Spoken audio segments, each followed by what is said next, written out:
cooked so fucking hard. Oh my god, nah, he can't be done. I need more. I saw a couple of memes. You know, when Darkseid pulls on Superman's cape, he's like, "Where the fuck Cole think he going after making this banger? Where the fuck you think he going? Okay, come back here, little nigga." Oh Can we man. can we at least get features still? See, that's the one thing Like, I think we're always gonna get. Like, if it's somebody he fucks with, or maybe like for whatever reason, I think he'll be on their song or whatever. yeah, be semi-retired. Don't I think what? we're done getting like full conceptual projects from him. I could see him even doing like a listen. Here's some unreleased music I never put out. Whoop, you guys can have that. Oh, I don't know, Jid popping out with a song. I'm on the feature. You know what I mean? Like that I could see. I think Cause is gonna drop an album soon. I think he was having an issue, but I think he's dropping something soon. Wouldn't be shocked if Cole was on it. But then that could have been recorded from before, right? So, but yeah, man. Oh, Oh, I have a mouthful, and at some point we're just gonna have to listen. You guys, you have to be there for that. But I'm gonna have to spend an hour and 41 minutes listening on stream. I'm gonna do it. But I'm gonna say something. I'm gonna say something that might sound a little surprising coming from me. hmm? On my first listen, I didn't pop until Poor Things. I wasn't not enjoying it. It wasn't bad or anything. But until Poor Things, I didn't pop yet, which is weird. Hmm. Which is kind of weird. What's up, Abdel? I see you out there making personal bests, personal records, getting them gains, my brother. He out there lifting more than I do at this point. I don't fell off, but yeah. The let out didn't hit for me the first time I heard it. I didn't know if I liked it or disliked it, but like it didn't stand out. And this is why I'm like, listen, especially for something like this. That's 24 tracks in a 1 hour and 41 minutes. You can't play it once and then try to review it. It needs to sit with you. You need to replay it. You need to see. I had to do different tests when I'm walking. I have to play it out loud, in the shower, workout, in the whip. You know what I mean? Like it passed every test, and as I think it's really on my second and third listen, I'm like, no, this shit is incredible. This shit is so fire. But on my first playthrough, it wasn't until Poor Things where I started to like, okay, there we go, there we go. But I'm like, 2-6 is fire. Safety's in fucking incredible. Um, and I wasn't one of those people who thought they were listening to the wrong album because I know there's like country and folk stuff from I think North Carolina, right? So that wasn't Hmm. weird to hear it. The the only no, the song this song grew on me, but this song I don't think I liked it when I first heard it, or at least I needed time for it to sit with me. And that was, is it what's the one where he says, "Fuck, do you know about my struggle? Fuck, do you know That's about Run your a man? Train. Run a train," right? I think what he Hmm. did with his voice there, it took me a while to get used to. I like it now, but at first it didn't.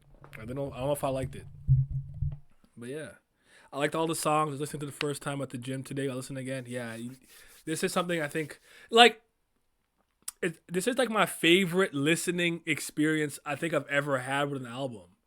Cause I can't think of an album that I've liked more and more and more and more as I keep listening to it and keep catching more shit. So it's not to say there isn't albums that like, okay, you know what? Now that I'm 26 and not 16, I appreciate it more or differently. And just like with every playthrough, I'm like, this shit hits harder every time. What's going on? I've never had that feeling before. What's up, Chief? It's time to stream, punk bitch. Exactly. You saw that posted. Apparently, they found the guy who Cole was shooting at. I, Some loser. Apparently, I don't know what that nigga apparently found he there. pissed on the wall. You know the house that he bought, he used to live in for like single moms. Apparently, he like pissed on it and did all kinds of weird shit. Yeah, I sent you the video in the forest. You didn't see it? No, I saw that shit this morning. I won't lie to you. My algorithm Yeah, showed it to same me. that. Yeah. That nigga pissed on the house and then hopped on the diss track thinking he cool or whatever, and rapping in front of the house after he just pissed on it. I'm like, what the fuck is wrong with this thing? He looks like a fucking lame. Yeah. This shit not tough. It's not. It's literally is literally the embodiment of some of the things Cole's been speaking about. Since I'm really thinking about it in a lot of ways, a lot with Savage 2018, but it's like all of this clout chasing and engagement baiting and all that. Oh my god, it's so nasty out here. It's nasty. But well, but give me what your like. What was your like for? I think you separated them by disc, right? You didn't do a full listen through, right? Or did you? Yeah, I kind of I intentionally I wanted to listen to it all in one sitting, Mm-hmm. but I had work that night, so I was like, okay, I don't want to interrupt how I feel about this album. So what I'm gonna do is I have just enough time to listen to disc one. Then when I get to work, because I won't be doing shit over there anyway, I'm gonna listen to disc two. Mm-hmm. And then, well, let's backtrack a little bit. So leading up to the fall off, I was busy all week. I was kind of getting annoyed because I just wanted to sit and listen to J. Cole and prepare myself for the fall off. But everything was pulling me so many different ways. I was like, fuck, I just want to listen to the fucking warm up. Can I just sit down and listen to the warm up? Like, damn. But then I finally had some time, literally the day before the album was about to drop. I was almost done. That's why I texted you. I was like, all right, I'm on KOD now. I'll listen to KOD and I'll listen to the off season and I might delete later. Thankfully, the off season and might delete later are very short. So I was able to knock those out. And leading up to the fall off, I think this was the most excited I have been for a J. Cole album since Sideline Story. I actually agree with that. I completely agree with that because that was his first studio album. Yeah. 2010, right? Or 2011? 2011. Yeah. Okay. Yes, you're right. I'm like, okay, finally, like, no more mixtape. Like, let's see what you got, kind of thing. Yeah. Continue though. Continue. Mm-hmm. Yeah, and I like Sideline Story a lot, but if I had to rank all of them, it's probably my least favorite now. It is, but the highs are high. Yes, the highs are high though. Yes. Very much so. That and KOD are my two least favorite comparatively. It's not me calling them bad. I still love them as full bodies of work. They're just my least favorite too. That's all. Yes. But I'd put Sideline Story at the bottom. I think I'd put a KOD over it, honestly. I think I've appreciated KOD a lot more post 2020. Continue though. Yes. When I'm listening, every time I listen to a Cole album, first listen is always vibes. If I happen to catch the bars, I'm like, oh shit. But I know, like, especially after his last like couple projects, his rhyme scheme has become so complex where he's like rhyming syllables. His multi-syllable similar meanings. Yeah. Yeah, some similar words together in the middle of the verse, not the last word. So it's like, okay, I know I'm not gonna catch all that shit on the first listen. So I'm like, all right, let me just listen to how he composed the song. Let me see if I can find like a story that he's telling. Let me see if I can listen to like one of the good punchlines that he has on the album and stuff like that. So first listen, I'm vibing. I'm like, okay, 2-6 inches, wow, 2-6. This is fine. And then I listen to Safety. I'm like, okay. Nice old school track, Run a Train. I'm like, okay, just switching it up a little bit. And when I was listening to Poor Thing, I was like, why the fuck is this nigga so mad? Dog, you can't piss on the house, bro. What's wrong with that nigga? He needed that. He deserved it. And I hope he got no clout off of it. I almost wish no one found this, so he got no clout off of that. There's none. He's gonna get some. He's gonna eat off of it a little bit, unfortunately, but whatever. You a punk. Then, just know you a punk bitch. Like, and Fayetteville don't fuck with you. Continue. I'm not from there. I don't know. This nigga getting out of character. I'm like, nah. This nigga talking about something. I'm not even trying to like listen, but the song is making me listen. And he's like. Run me my fade, don't bring no head. Like, oh my god, this nigga really want to beat the shit out of him. What did he do? And you know what's so funny? He hit you with a hymn before you hit him with the ha ha. Run. he said, run me my fade. I was like, oh shit. And then he just started spazzing. I said, yo, why you hit him with a hymn before you killed him?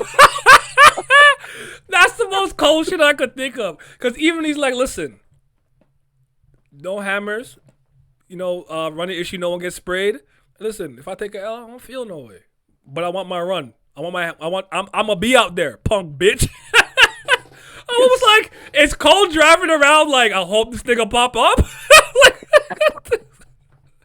oh shit. By the way, that shit he's doing outside of his trunk is the Civic is mad cool.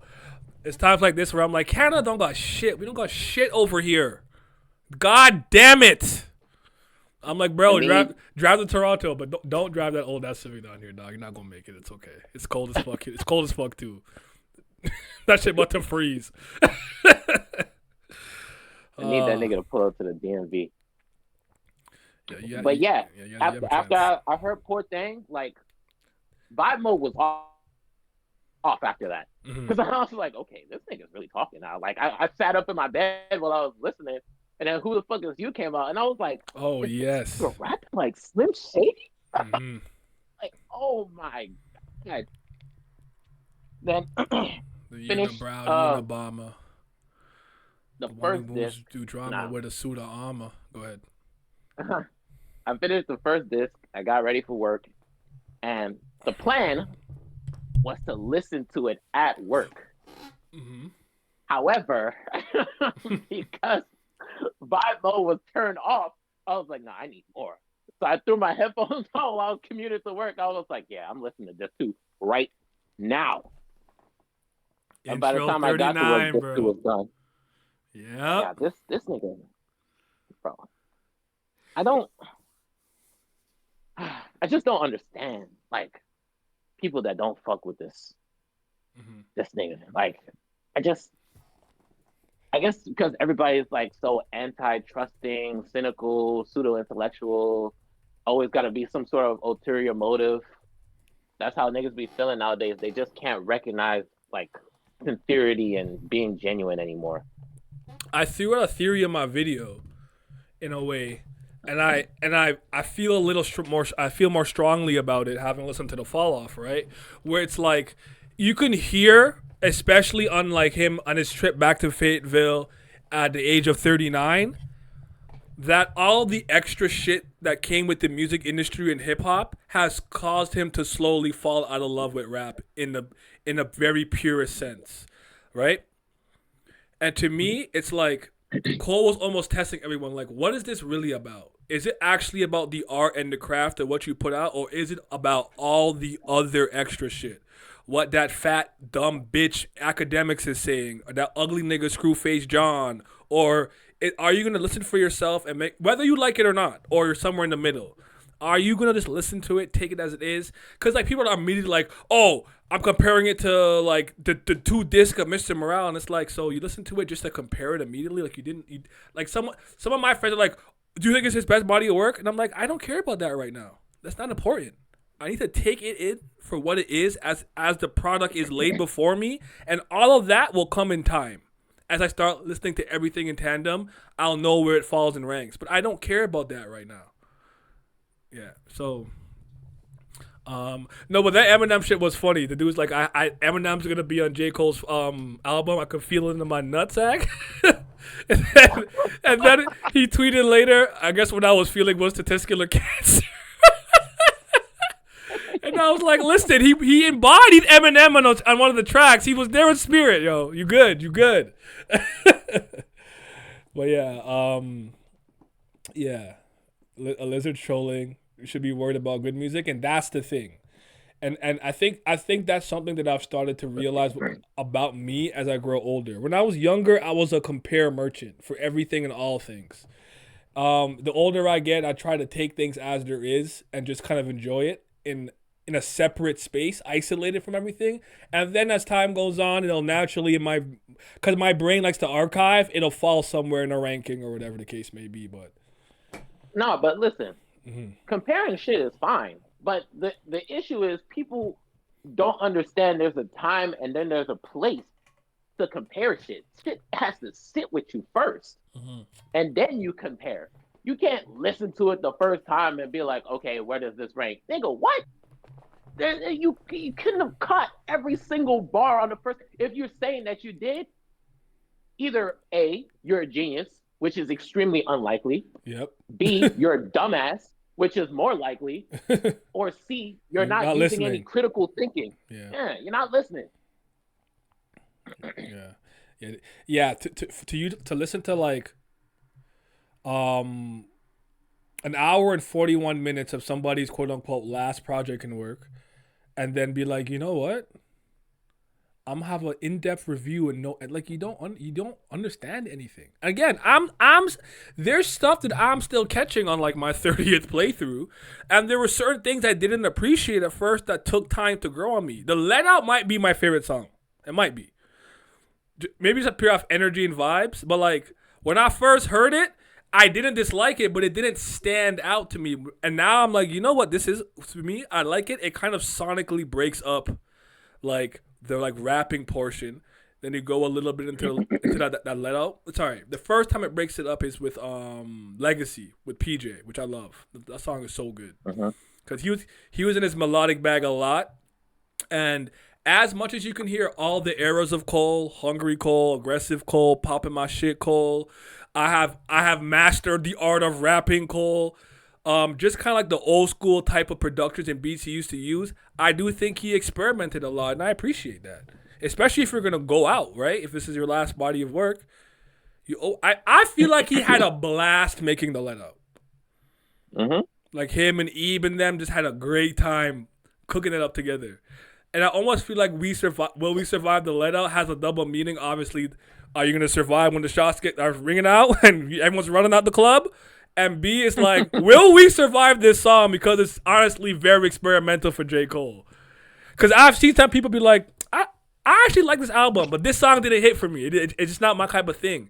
And I feel like people who are like rap hip hop purists didn't appreciate this song. And people who really like maybe like more genres of music, especially like maybe rap and like R&B rhythm and blues singing and stuff, they liked it a lot more. That was my kind of takeaway. Because some people are just hip hop heads. Nothing wrong with that. But I actually realized listening to this, the older I get, the less rap I listen to. I don't listen to that much rap, if I'm being honest. Listen, rap is a young man's genre. Like the average career lifespan of a rapper is extremely short compared to every other genre of music. Mm-hmm. And that is because of like two things, like systemic racism, of course, because a lot of rappers get killed, but also because rap initially was created as a form of like black poetry, and a lot of black people use it as their means to escape their situation. So they want to get rich off of rap, and then they want to, have a better life for themselves after they make it big from rap. And once you get big, the hunger, the ambition is gone. Yeah. So then now, like, you can't rap about the same shit that you used to. Now you have to look for more innovation. And a lot of rappers can't find it. The ones that do, they have a second win. Exactly. And I think it's easier when you stay true to who you are. Whereas, like, I do think he's got some singles on here, honestly. As much as I really do like The Fall Off Is Inevitable, I don't know that was a single, but I really do like the concept, the song. Obviously, this nigga's a student of Nas. Like, he comes from the school of Nas. I actually could hear Lupe in here a little bit, too. I don't know if you, like some of the cool. I got a little Lupe from him here, which made me pop.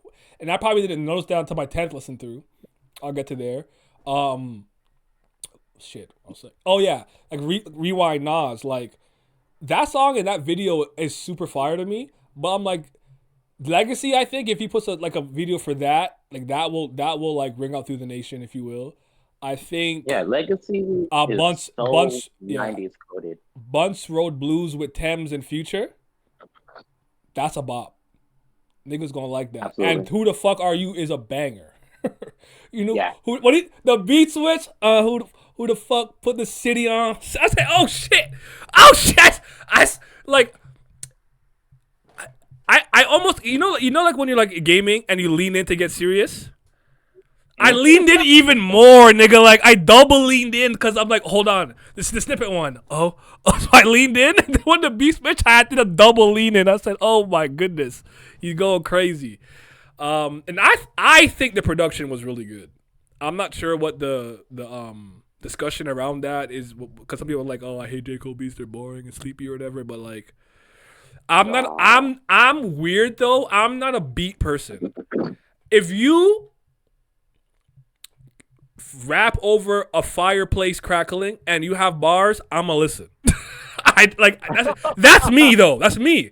I can't speak for everybody else. Like I don't really care that much. Like I had the best example. Nigga, do you think I like the beat of the secret recipe? That's a weird ass beat. I don't know what the fuck is going on, but he rapping. That shit fire. Like that's just how I am. And the beat is, if I really like the beat, that's just icing on the cake. I'm just gonna like nod my head harder, but that's just me though. I'm not telling people you have to follow my train of thought because I'm one of those weirdos who are like, listen, I just care if you could rap and you're writing your own raps. And as long as you're doing that, you will have my attention, especially if you're saying something. I don't really care about all the extra stuff. It's cool and it matters, but it's not going to take away from the fact that I'm like this nigga is rapping, even though this beat is ass. I don't know, whatever.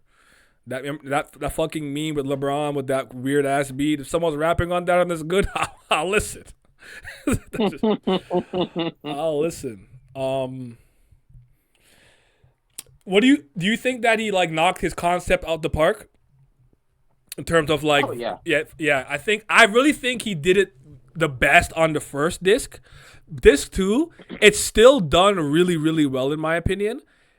And you could tell because at that point, I think he got more melodic and more like the Cole that I'm accustomed to hearing from like 2018 onwards, being introspective, talking about like just a conversation of him at the fucking gas station of someone being like, oh shit, yo, you want some weed? Oh shoot, Yeah. Jermaine?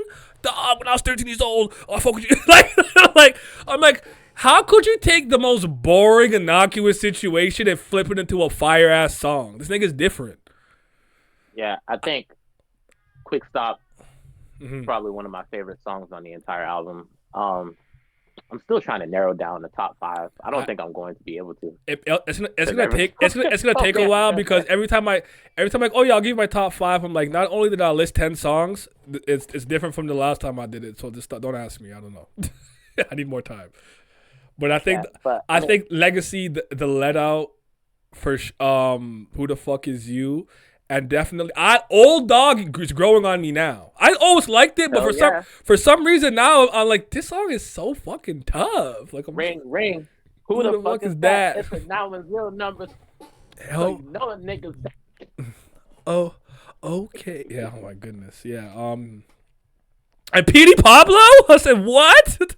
Where did That's you her. where did you pull the North Freaka Leak nigga from? Carolina. That makes sense, right? I'm like, oh, he's probably from there, isn't he? I looked at him like, Yes, okay, right? yes, he Cause I'm like, have is. I Raised heard up, a P. straight out. Pablo song since Freaka Leak or around that era? I'm like, I don't think I have.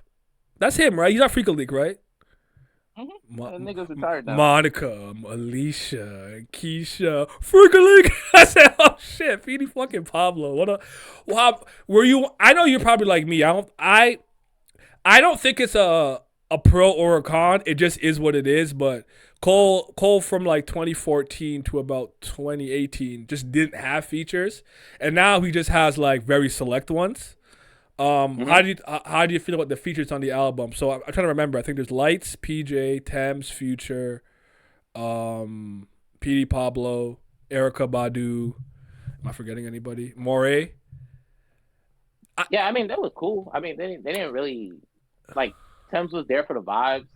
Same with I think Future, Badu as Thames. well. I think Thames and Burna Boy. I think they had the best two features in my opinion. Yeah, Burna Boy was probably the best. Yeah. Um, On Only You.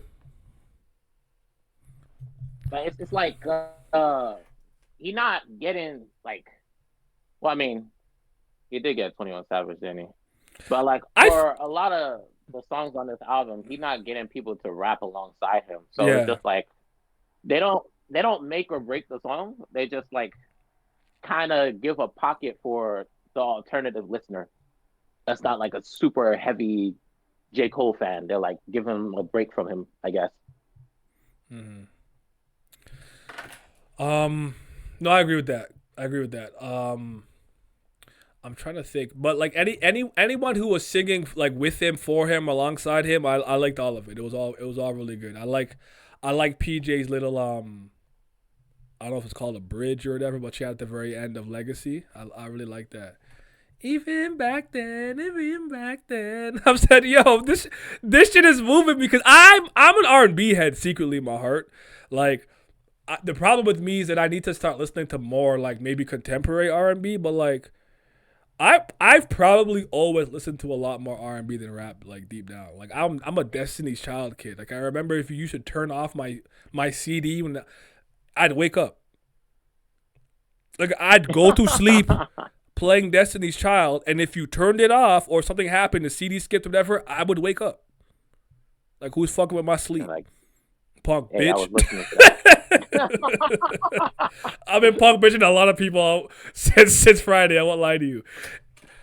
You and I like I'm happy at the very least from like midnight till like maybe like 5 p.m. I got to listen to Cole over and over, but then I went to like a little like shindig, a little party thing, and I was there with my headphones on, but like I'm just trying to listen to J. Cole with all this fucking chaos around me. It's pissing me off. I just want to walk. If it wasn't winter, I promise you, I would have walked out that motherfucking house if it was summertime and listened to J. Cole and Peace at the Park and come back when the party was over.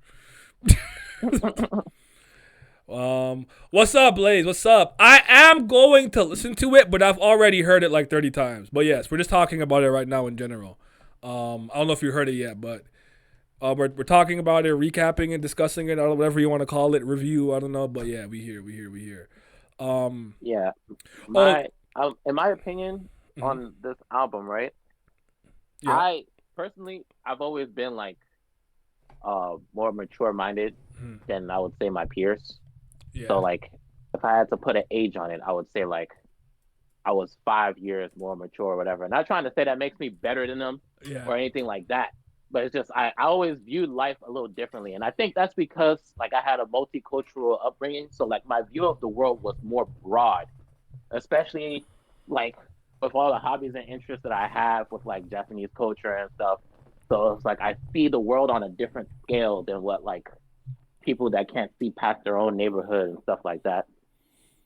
yeah, So and listening, yeah. You have that. You're like one of the only Americans that I'm very close with. That's very well, very well, like versed. Like you're not. What's the word? The culture or something. I can't remember what the fuck people used to say. You're cultured. Like you're not non-cultured. You've been watching football from all 5 leagues plus more. Like ball. Like you're not just stuck in America. yeah. So like when I look at disc one, I feel like even though he on disc one is closer to the age that I'm at now, Hmm. I feel like I relate more to the stuff on disc two, I'm with you. even though he's practically an old man now. He's like 41, right? Yeah. 40, 41. But yeah, no, I'm with you. Um, I I've matured alongside him, not at the same rate or necessarily, but like I've appreciated more mature, introverted, like speak about what's important Cole more than like maybe like the braggadocious popping your shit Cole. Not that I don't enjoy it. It's just one of Yeah, those. both is fire. Yeah. It's just one of those things where it's like it's more in line with like how I think. Like when he says, "Listen, I'm a sidewalk nigga. I'ma stay there. I leave the streets for the ones that wanna play there." I said, "Yeah, I'm not a gangster. I'm not doing that shit. I'm not in the streets. Left my kids in a mouth like a daycare. Who the It's fuck like is it's like that you?" video that I sent you where it's like, do you not understand the intricacies of these bars today? And then like Yeah, at yeah, the yeah, same time, it's like that shit hard. Hey, yeah. I'm hoping. I am too. I actually found I found what I've called the best review of the fall off. Hold on, let me find it for you. It's just a nigga playing a snippet of every song, but like with like a GIF or whatever, and it's just like, yep, this this is me. Hold on, I gotta find this for you. I'll put it in the Discord so you can see it. It's like 3 minutes, but I thought it was funny. I wanted to make sure I played this. I'm a sidewalk nigga and I'ma stay there. Nigga Cole so hard. His bar's so tough. That's what I'm saying. His rhyme scheme's so different. Ugh. And I don't even know what I expected, but I'm so pleased. For real. hmm You should be able to see it. You can see it. Yeah. Yeah, let's watch it. This popped me, yo. I'm You calling got that the the nigga Mark at the end. and that is what I'm calling the best review of the fall off, and I won't see a better review. Not my review won't be better. Everything's inferior to that one, but I thought you would enjoy that. That shit popped me. I'll play it again when Alan pull up. Yeah, that shit was so accurate. 10 out of 10. Yeah, that was good. That was good. See, that's Um, what I'm saying, bro. Like, I can't think of top five because I just ran through the track list again with the audio, and I was like, damn. But that might be top five too. right? Nigga, come. Oh God, I'm not too well versed in old hip hop, and What If had me looking up shit about Biggie and Pac. I also feel like it was. Yeah, he was metaphorically in a lot of ways trying to symbolize in a way what happened with Kendrick and Drake. In my opinion, I could be Absolutely. looking too deep there, but I appreciated that song, and I like that he embodied Biggie's flow and a little bit of Pac's flow in the track. I thought he did a good job. There's one where I'm pretty sure he does a Mob Deep kind of flip. I think he delivered on that one too. I can't remember what song it is for some reason right now. And Nah, you're not over like thinking it, bro. Because really, the whole thing between Kendrick and Drake could have been resolved with a simple conversation. But this nigga Drake's so much of a light skinned nigga from Canada that he can't put what you his say side fuck to me side and for? just ask him like, yo, what you mean? Look, just saying, bro. But this nigga, he's just getting so sensitive over some friendly competition. He was the only one that took it like a slight. Everybody else was like, all right, bet. Let me hop in the studio. And they can talk about something. I mean, nobody's going to be paying attention to that shit anymore after a couple I years. mean, it was a moment. It was a Ah, moment, but like, if it really is what it really is. I don't know. Yeah. What? Okay, I was gonna ask you: is there anybody on here you were surprised not to see? I have two names. not to see. Yeah, like someone who I thought was Um, on it for sure, and I'm like, oh, okay, I guess you're not. yeah, I mean, I did think Boss was going to be on here, That was one of them. so I was surprised that he wasn't. I know he And wrote I for also Thames, thought, but I thought he'd be on there. yeah, and I thought Ari Lennox would be on there too, but I know they had like their whole like she Yeah, split from Dreamville, but from what I know, they're still very close. It was just like a creative thing, not really anything personal. nothing personal, just yeah. Um, that's a good one. I wish I thought about that, but mine was Jid, only because Jid said they had like a 15 pack of songs in the tuck on the Joe Budden podcast, so I thought I'd see Jid on there, especially after him saying what he said on Birthday Blizzard, where he's like, if hip hop is back, JD should chart platinum. Some means y'all capping. I'm like, oh yeah, he's gonna be on there. I was like, oh shit, no JID. But hold, maybe he might, maybe they put out a little double album EP or something.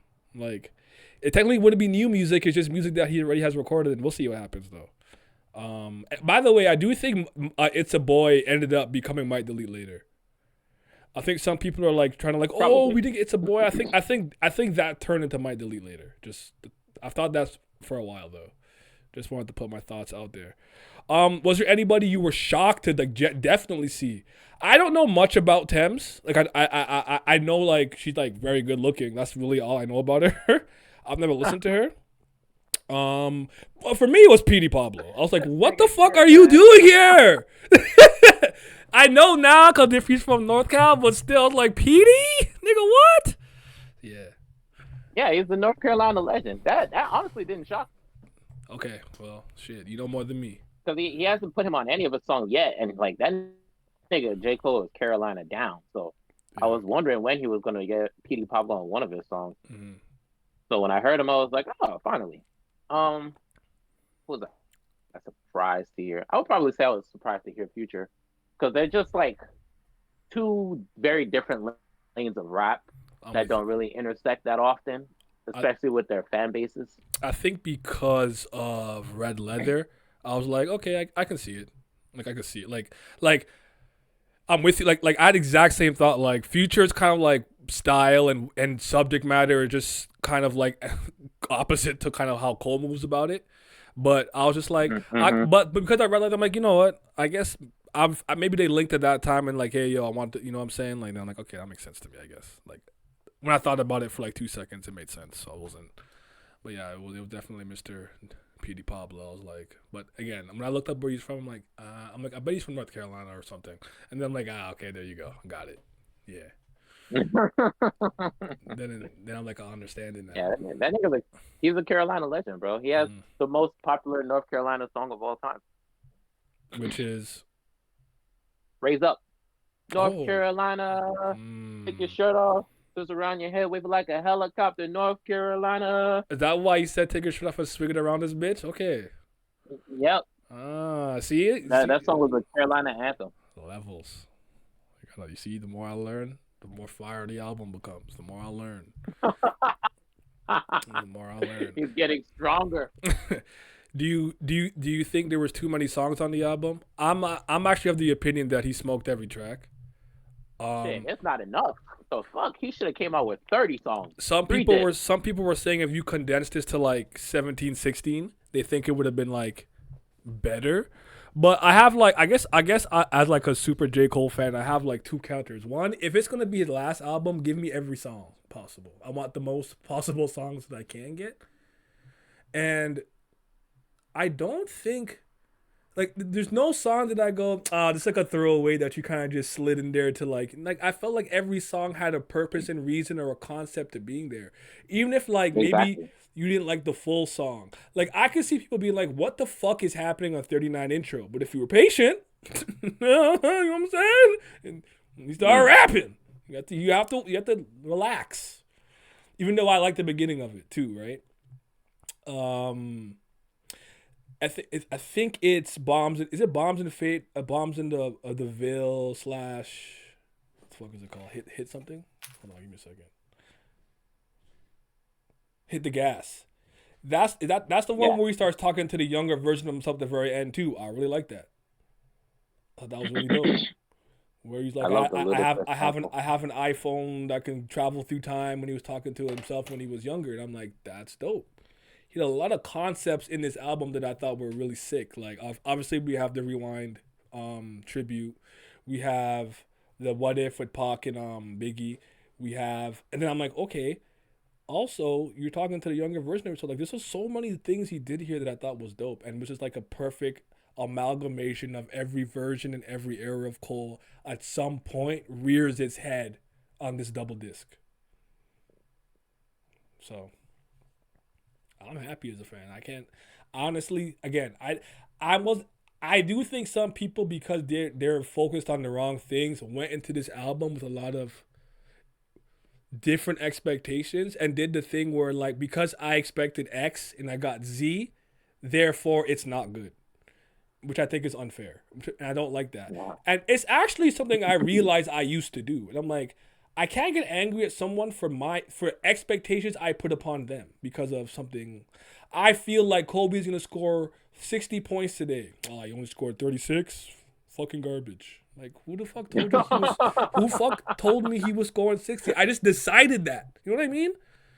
A lot of people are doing that with this, and I felt like he's already addressed what he needed to address when it comes to the beef and apology situation enough. If I remember correctly, he does talk about it on Clouds, but obviously there's Port Antonio, and he did on the Birthday Blizzard. He said what he needed to say.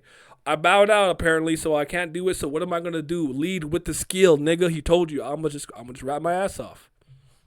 Hey, If that that's the enough, it's enough. If it isn't, so be it. Shout out to North Carolina though. I'm out. I'm in the the house. the the reel that I sent you on Instagram, I Hmm. felt like that perfectly encapsulated the situation. I still don't understand how these so-called Kendrick fans don't really understand the depth of the situation. Yeah. Again, Kendrick and Drake Do do not not fucking like like each each other. other. Exactly. Yes. J. Cole is friends with Drake because Drake has always like I mean, I have my reservations about that nigga, but apparently he's always been really solid with that nigga. So I can't tell him how to feel about him being close with Drake. And at the same time, J. Cole and Kendrick grew up in similar circumstances type neighborhoods. So they bonded over that, especially with like the mutual respect that they have for their skill. So they friends too. When that nigga Kendrick sent the diss at Drake and J. Cole, it was never, at least on J. Cole's case, it was never meant to be malicious. Yeah. And J. Cole was ready to accept the challenge. But in my opinion, based off the circumstantial evidence of Schoolboy Q being at Dreamville Fest that And year, telling him what he told him, like, yo, this is like, yeah, this isn't a friendly fade between them. yeah, he was It's probably gonna like, get hey, bro, nasty. you and Kendrick, he still fuck with you. Y'all still very cool. You don't have to go this route because what this nigga got planned for Drake is about to get ugly. So J. Cole probably was like, damn. Put two and two together, he was like, that's not my fight. And he just stepped out. I've always believed that, especially having seen how it played out, where it's like, I'm happy he wasn't a part of that.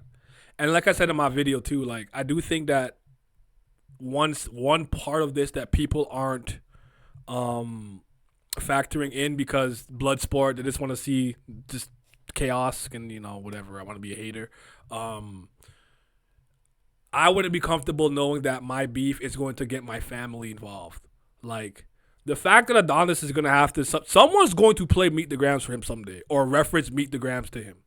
Like I would hate that. I would hate for my kid to have to go through that because of my ego and my pride. You get what I'm saying? Mm-hmm. Like if it's just me and you, it's me and you. But once like moms and family gets involved, I wouldn't be comfortable. I wouldn't. I'm being honest. Even if I told people and warned them, like, hey, you might get shot at. You might have to, I don't think that's fair. Like, what the fuck did I do? I'm over here living my life, being normal. And because you want to rap aggressively, I gotta get shots thrown at me, and everyone wants to lob allegations at each other. That shit was nasty. It got nasty to me. That's just my opinion, though. It wasn't worth it at the end of the day. Yeah. At least for him. And ultimately, for me, it didn't change how I feel about him. Because at the end of the day, I don't think anyone's rapping as well as him. They're not. I mean, it changed how I felt about him. In my opinion of him rose even more. I respected him more as a man, that's for sure. And I'm like, damn it. It's one thing I understand the more and more with age, I need my fucking peace. I don't like chaos. I hate chaos and disorder. I don't like it. It's not fun. I think some people like it because it's like they think it's exciting. And it's like if every day of my week is the same from the standpoint of I woke up, I worked out, I went to work, I had a good day, enjoyed my hobbies, and had a fulfilling work day, I'm cool. Maybe on the weekend I do something a little different, but like I'm cool. I don't need Monday, this happened, and this day, I don't want that. Hey, it's like they say when you get older, no news is good news. Yeah. Nothing major happened, that's good. That means your life is going by the way it's supposed to. Mm-hmm. Life could be dream. Yep. I actually think that in terms of his like singing and melodic performances, this is the best I've ever heard him. He not stepping outside his vocal range, that's for sure. Yeah, well, yeah. I don't think he pushed himself like to like really like R&B sing, but like hearing him on like Legacy and especially Only You and like I think the second part of Bombs in the Ville and whatever gas, hit up gas. I keep forgetting the second part of it. But hit the gas, yeah. I'm like I'm vibing to this. Like I like this. Like as much as I've always liked him, because like for me, because people are like, oh, he's fucking doing all this harmonizing and singing and melodic stuff, and I'm like, that's just so funny to me because the first song I ever heard was Lil Ghetto Nigga, and he was singing. The things that I seen. This from the come up. The pain, rain in the sky, the pain in my eye, but know that it Yeah, gets better, baby. I'm like, bro, I he's don't been doing I don't this. understand. Yeah, I don't understand people that complain about that. He's done it on every single project he's had. This is the most he's done it, but also this is the most amount of songs he's put out on the project. So like, it's just like, it's like if I don't know for they're like, oh, he doesn't usually shoot that many threes, but every year I only played 50 games and I finally played 82. Yeah, I took more threes. I played 82 games. So, but I appreciate him doing that, man, because I think it helped break up like the rapping and then stuff like that. Like I thought it was good sonically and just kept me engaged because it's like I didn't know it was gonna come next. So yeah, yep, I keep my head high. Oh my god, I love apparently. That song got me through a rough I time. got my wind To carry carry me. me. Yeah, it's a good song. Um, are you one of those people who are like, I actually like, I think both discs as a body of work for itself are both still two very good projects, but it's hard for me to separate them. Like I'm not one of those people who are like, I preferred this one or I preferred this too. Like it's hard for me to separate it. Like this is a body of work to me, and like to me it's kind of like the first half is 8 Kobe when he was younger, first 10 years, if you will, and then the second half is 24. And both Yeah. Kobe's are nice. So, like, I don't know if you were like, I like this one more, maybe, or this two more. I don't know if maybe you need more time, but like, I haven't been able to really separate. Like, I'm just like, I'm sorry. It's a whole body of work for me. I like all 24 tracks. 24, No, Kobe. that's perfect analogy. This one is Crazy Eight, and then this two is Black Mamba. Exactly. Yeah. I really like this project, man. I didn't even like I'm so it's so weird to finally be here. I'm just here thinking about it and I'm like, well, I don't even know what the fuck I wanted from the album, but what I got was incredible. I'm like, he gonna rap though. One thing about J. Cole is he gonna rap. He raps really well. Nigga is so, and I like how he can take something that like a type of bar that I've heard so many times, but then say it in a way I've never seen it delivered. Like, oh, you fucked up. It's time for you to pay up. That nigga said he incurred a tab. I said, bro, let's pause it. Leaned my head back and said, this nigga.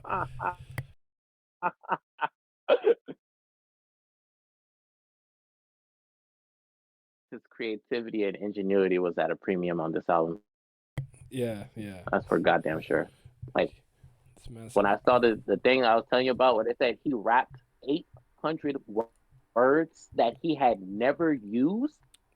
Deuteronomy. Like nigga, what? Like it's one thing like if you increase your vocabulary over the course of your career from like point A to point B, like over time your vocabulary slowly grew and then like you started using more and more words.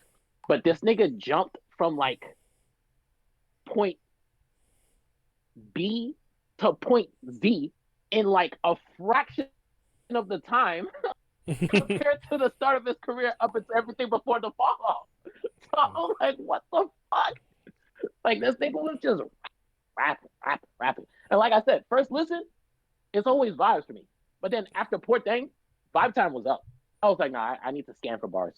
Because Yeah. clearly he's on a different level right now. Yeah, there's a couple that stood out too. There's one. There's a Bone Hugs and a Bone. Wait, what's wrong with me? Bone Thugs and Harmony line that I didn't catch until like my third or fourth listen. I'm like, oh, that was hard. I didn't catch that one.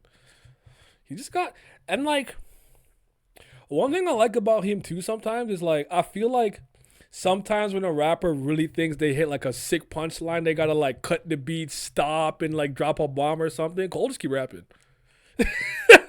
Like this light work for me. Like, hey, next bar. And I'm like, bro, wait. You can't just say that and keep going. I need a second. I need to digest that. That was fucking fire. Like you just like I got bars Yeah, for the days. nigga Like just be going and yeah, going and going. yeah. Like you just said like 406 slick shit in 4 lines. I need a second. Please slow down. Oh man, bro. But yeah, Bass and Jid. I'm like, okay, well, I thought I'd see you guys, but you think we'll get like a deluxe? You might add like a few tracks, or nah? 24 is enough. I hope so. Right? I need uh, more. Is that yeah. enough? They be doing the conceited shit. Conceited is one of those people too, where it's like I probably won't catch everything immediately. But yeah, first listen to just me, just like taking it in on the most basic surface level, just feeling it, vibing, and just taking it in. Then as I keep listening, I'll keep catching and realizing stuff more. Another thing that I've really become a fan of, and I think the off season is the first time that I noticed it happen. I'm pretty sure it's happened before, and people do. I think people still do this now, but I love the surprise reveals where, for like the first 24 hours, whose ever album it is, it just says their name without the other person yet. So you gotta kind Mm-hmm. of in your head like, oh, wait, is that who I think it is? I didn't catch Futures on two songs. I caught the second time. I didn't catch it the first time. And on, is it Safety? No, hold on.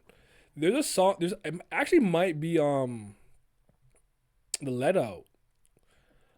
I thought I was hearing 21 Savage at the beginning, just kind of speaking when it's like low, like 21 whatever. I'm like, oh, I think that's just J Cole, but like I don't see a 21 Savage mention, but I thought I heard him at one point. Thames I wasn't gonna get because I've never heard Thames before. P.D. Pablo I was not Really? gonna get, huh? You never heard that before? No. Well, I wouldn't be surprised if there's a song that's like popular that's her song. I probably didn't know it was her. Yeah, you. No, I'm 1,000% sure you've heard her before. The you don't need no other body. Mm-mm. Only you feel on my Okay, body. yeah, actually, okay, that's her. Okay, my sister's Yeah, played that song before. Yeah, I've heard that song. yeah. But Okay. sometimes it's one of those things where like I don't know who I like. I didn't know that I had heard Olivia Dean like all year. Oh Like yeah, my girlfriend loves her. my girl likes Olivia Dean. Like I've heard her before. I think she won a Grammy. I'm like, oh, who's this? And then I'm like, oh wait, I've heard this song. I know the song. Like sometimes I just don't know because like what like with me, as much as I hate saying this because I don't know that it's true. It's like I don't know that I will consider myself a music person. I like what I like, and I've kind of stuck to it for years. Like I listen to the same people. Like in the last 6 years, like so a little over half a decade, I've started to add a few more like just general people into my rotation. But I've been listening to like what J. Cole, Kendrick Lamar, Lupe, Tyler the Creator, Earl Sweatshirt, like people like that from like 2008, like 2011. Like it's the same No, people I'm but listening to. that's normal. So like they say during your formative years, right? The things that you experience in your adolescence and your youth will stick with you for the rest of your life. So like from 11 all the way up until like you're 25 when your cerebral frontal cortex develops. Yeah. So once you get to a certain age, like everything else becomes unappealing because your brain has stopped developing. I mean, there's going to be some stuff that like if it's really good, it's going to stand out to you. But the familiarity that comes with something that you grew up with is what makes you have a strong attachment to the stuff that you listen to Mm-hmm. because you're associating it with a prior memory. That makes sense. That's, Yeah. So like a rapper or a singer's voice, even if it's a new song, if you know this rapper or singer, your brain is going to tie it to a core memory that you had before because it's familiar. So it's going to make you like it even more. and and a lot of what was very important in this decade of my life or portion of my life was I was starting to find music that I liked on my own. It wasn't influenced by my older siblings or parents or anybody around me. Like I was on Dat Piff and LimeWire, looking up Cassidy, Papoose, Sci the Prince, and them boys, and like Cole was the first rapper that I kind of found that I'm like, oh, I really like this nigga. Then by Friday Night Lights, he was my favorite, right? So Mm-hmm. I associated with that time because listening to Jay Z, Eminem, 50 Cent and stuff. It's not like I didn't like them or enjoy them, but those are what my brothers and older cousins were listening to, so I listened to it too. I didn't find them on my own. That was passed down or hand me down, if you will, to me. So Cole was one of those first ones where I'm like, I found them on my own. And as a prior, like I guess you could say Jay Z kid, because Jay Z was my brother's favorite rapper, so it was mine. It was mine for quite some time too. The fact that originally he had that Rock Nation tie was made me like him a bit more. But it's funny now. I like Nas way more than I like Jay Z at this point in my life. So I'm more of a Nas guy at this point. Like I don't not enjoy Jay Z as a rapper, but like I actually like Nas more. But if you had asked me younger, for probably about the first 16 years of my life, I would have told you Jay Z. So I can understand that because Nas, in my opinion, is well, I mean, is J. Cole's favorite rapper. So mm, like his style of rapping is much more appealing when it comes to like subject matter and delivery and um just trying to get you to have some like thought process going. mm.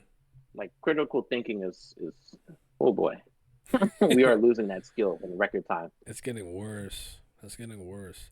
And again, I've stopped being that like again. I can only speak for me. Like when it comes to my rap and my hip hop, I'm always gonna be like more old school traditional. I care if you could. I care. You need to write your own raps.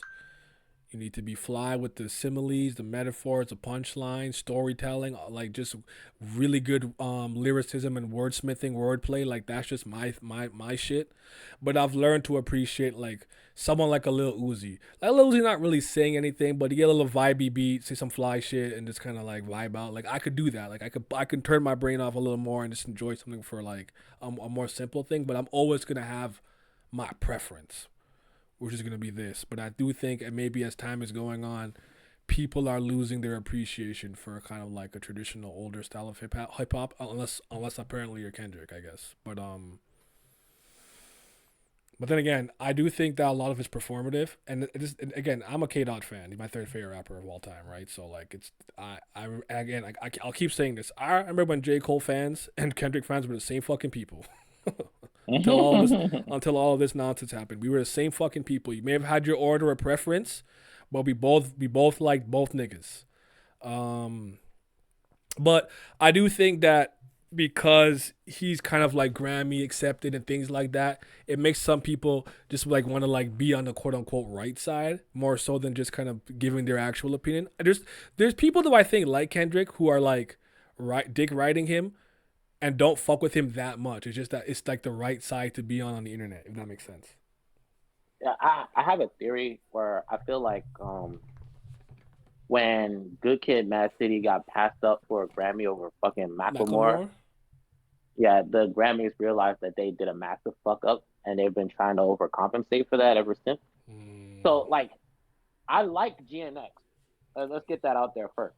I really like GNX. I think it's really good.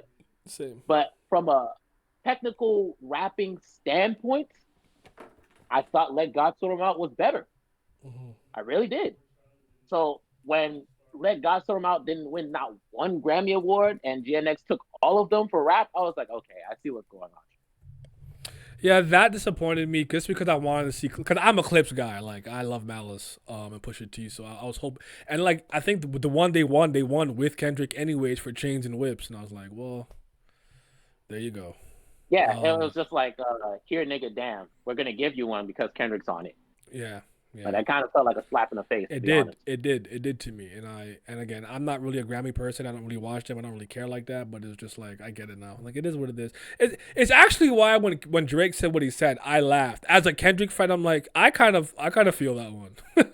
Kendrick just opened his Yeah. mouth. Someone go hand him a Grammy right now. I'm like, I honestly think that's a little fair. like, What he said wasn't wrong, but it was the wrong messenger. that. You don't get to say that. Mhm. You don't get Yeah. to say that shit. But you're not wrong. Yeah. Yeah. Again, that's fair. That's what did Lupe say to Royce? What he said? I laughed when you called me a bitch. I was like, look at Salem calling me a witch. That's like that's kind of what it reminded me of. Was like you can't say that, bro. You don't have you can't like yeah. Messenger matters. Messenger matters. But well, oh, fuck.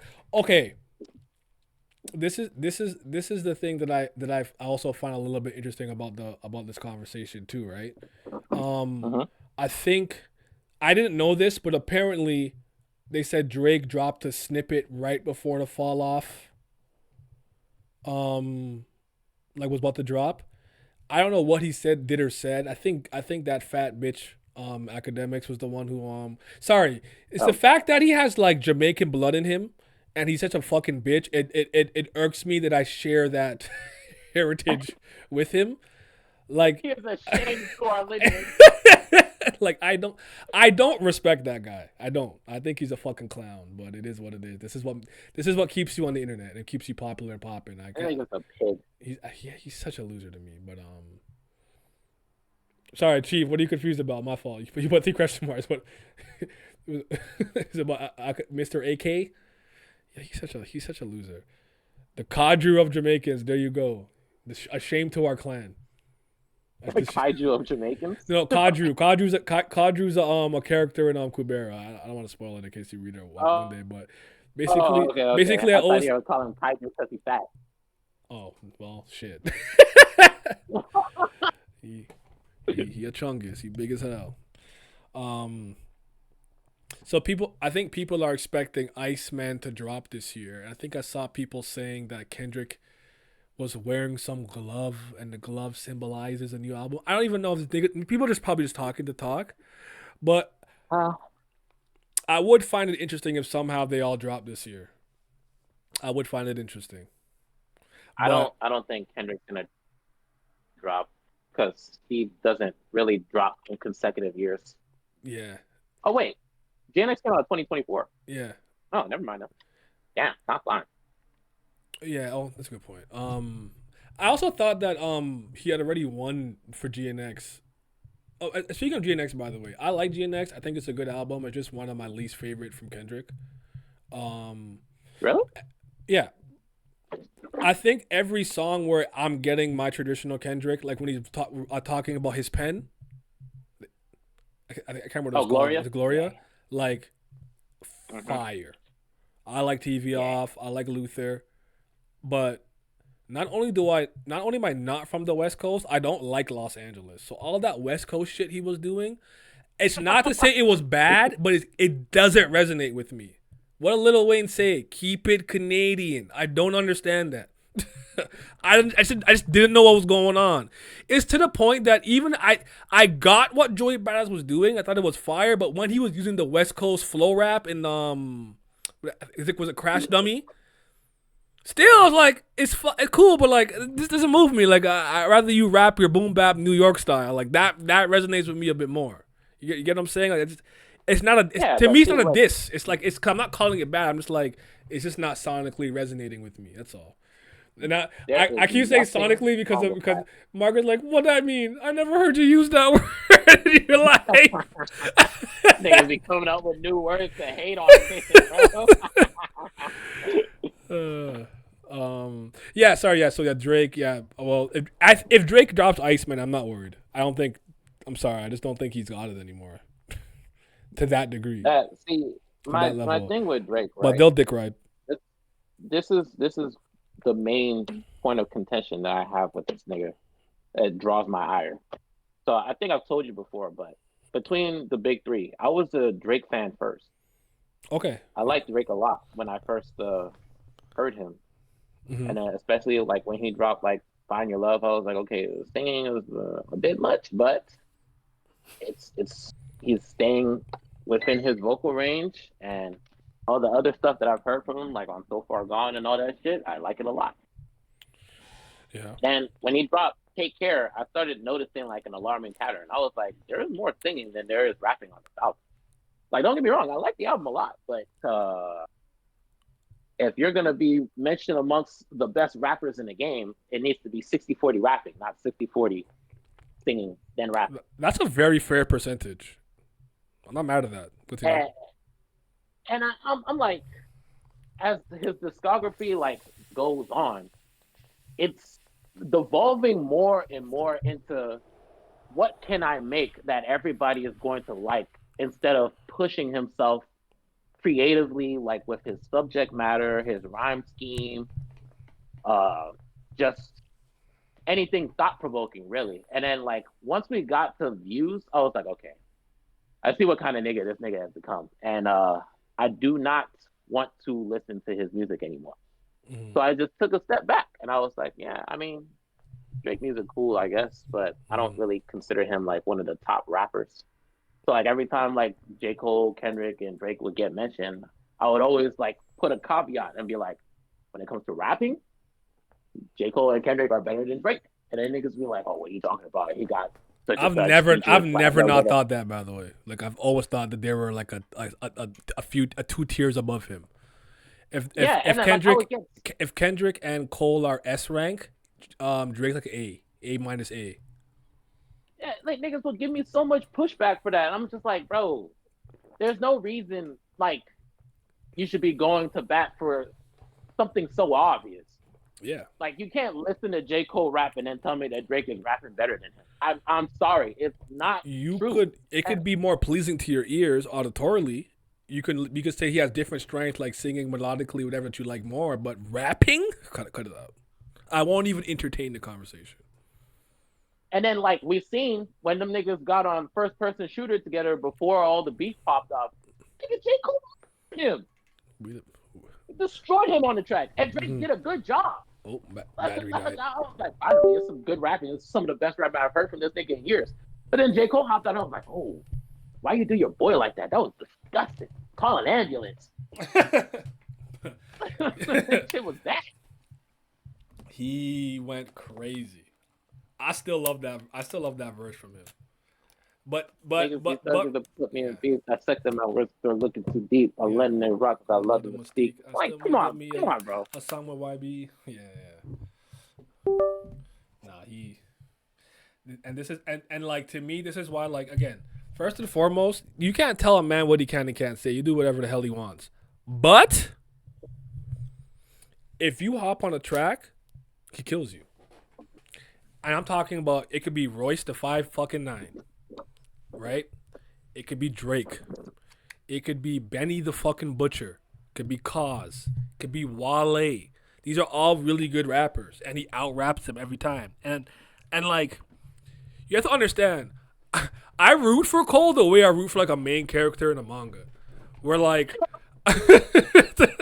when I had to first hear Bobolobo, I was scared. I was like, Royce is one of them. Like sometimes Royce will just hit you with a lyrical wall where even I'm like, for fuck's sake, now I gotta go in decode mode. You know what I mean? Like Lupe, like all right, but Lupe I know, like all right, just have my decoder ready because you're gonna be like Samsara and Nirvana, and I'm like, this is some Hindu mythology. It's like, you know what I mean? Like he's just so well versed and deep like that. Like you have to be ready for any and all things. But I'll ask you what was I saying? What did I start with? Well, I got lost in my train. We were talking about like the level of rhyming that some of these niggas have when Cole hops on the features with Oh them, so yeah, right. scared. So like Royce is one of them. Like oh boy, even like J Rock. Like J Rock, I'm like no, I think you're better than J Rock. But like TDE, Big Black Hippie, like those niggas are nice. Like you can't not come hard. Like on out of sight, out of mind. OSOM, I think it's called. And then, as recent as me seeing Daylight and Ab-Soul in tandem. I'm not going to hold you. I saw that shit. I was like, oh, fuck. Yo, nigga, you better be prepared. I said, oh, shit. I believe in you, but I'm scared. And then he cooked, and I'm like, and that's why he's the motherfucking GOAT. Punk, bitch. Alan! They ended that shit with how many verses of the year Yes, Cole in a row. I said, what? Nigga, what? Were you the feature? Is this your song? What? Oh, shit. Big Alan, how you doing, brother? Doing good. How about y'all? It's fall off season. I'm in a great mood. It's J. Cole time, baby. All right. We got to catch you up to speed a little bit. But first and foremost, I gotta hear your initial thoughts, man. Like, how were you feeling on the first playthrough? Like, what stuck out to you? What didn't? Like, how were you feeling, man? How was you feeling? Oh, I was like, this is a 10 out of 10. You bet. Y'all better than me. It took me like listen 3. I'm like, all right, yeah, this is the one. Yeah, I needed a few listens. I still loved it the first listen, but I was telling Pat earlier, like, Poor Things was the first song that made me lean in for some reason. Not like 2-6 isn't fucking fire and Safety is incredible. I don't know what was wrong with me. Maybe I was just cause I was in like vibe mode, like I'm not taking it in super deep. But when he got to the part where he's talking about some nigga in the Ville, that's where I want to hurt him, and then I'm like, punk bitch. I said, whoa, whoa, whoa. You hit him with a hymn? Run my fist still, running my face. And then he called him a punk bitch 86 times. I said, yo. Like, that woke me up, if you hear what I'm saying. Then I was locked in from there. Yeah.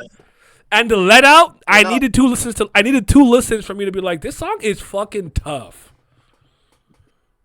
They got me yeah, hitting no, the because remember I told you, like as soon as I heard 2-6 and at the very beginning when he was like caught a lot of bodies, so my closet got some skeletons. Call your favorite rapper for the evidence. Or something. I was like, hey, bro, hold on, let me turn this. Yeah, I said, let me start this over already. Let me go ahead and just run that back. Oh, cause like I've become such a different music consumer over the years, right?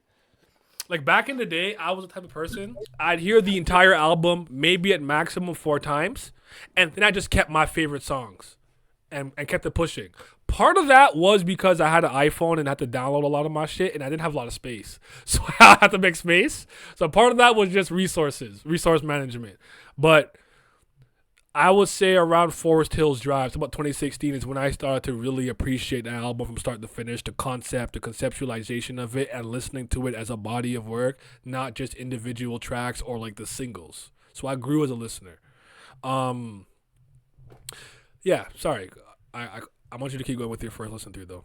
Yeah, or if you're done with that, just general thoughts. I don't know what listen you're on, but just general thoughts and standouts for you. Um, and so mostly like that's how like the way you just described. That's how I consume music. Also, like I'll listen to it and then I'll just play it over and over for a few times and like play it straight all the way through. But honestly, when I'm doing like that, I don't remember what song I'm listening to until I start listening to the album on shuffle. Okay. So like that's why I was like, yeah, it's a lot of songs where at the beginning of my first 2 listens, I was like, no, I like these songs, but I don't know which ones they are. Mm-hmm. But yeah, like let me take a look at the track list real quick just so I can clear get a clearer look. 2-6 niggas, wow, bitch. 2-6 niggas, wow, bitch. 2-6 niggas, wow, bitch. I'm not gonna lie, I'm about to just go off on a ramble about all the songs that I really like. Go ahead. Might be a few. There's 2-6, Run a Train, Poor Thing. How you say? Is it Bunts Road Blues? Hell yeah. Who the fuck is you? Drum and bass. The Let Out. I mean, I love the Let Out. I'm not gonna lie. Like on the first listen, I was Oh, we survived the let out. Well, we like, yeah. survived First the listen, let out. That's all I said, bro. They got me. They got me wishing I had a cowboy hat and some fucking cowboy boots to hit my step. and then Step. you know, you see, I like Life Sentence. I like Only You. I Love Her Again. Quick Stop, and the Whole World is Ville. I like that a lot too. Yeah. This nigga got me spelling out fate. Villa come from there. The Ville. The motherfucking Ville. I said, I've never even sniffed North Carolina. I'm in the car, so FAYETTEV. I'm like, come on, bro. Yeah. Yeah, this so hard. Yeah. Um. Yeah. So like, I'm gonna do my bit, and then I'll give you like I guess my real answer. So I like 29 intro. I like 2-6. I like Safety. Run a Train. Poor Thing. Legacy. Bunch. Basically, I was gonna name everything. I think Poor Thing. Safety. You know what? I'm really liking the songs where he's like melodic on this album. I'm really liking these ones. Like I really like Legacy with PJ. I like that song a lot. I fucking love that song. Bunch Road Blues with Hems and Future. Fucking fire.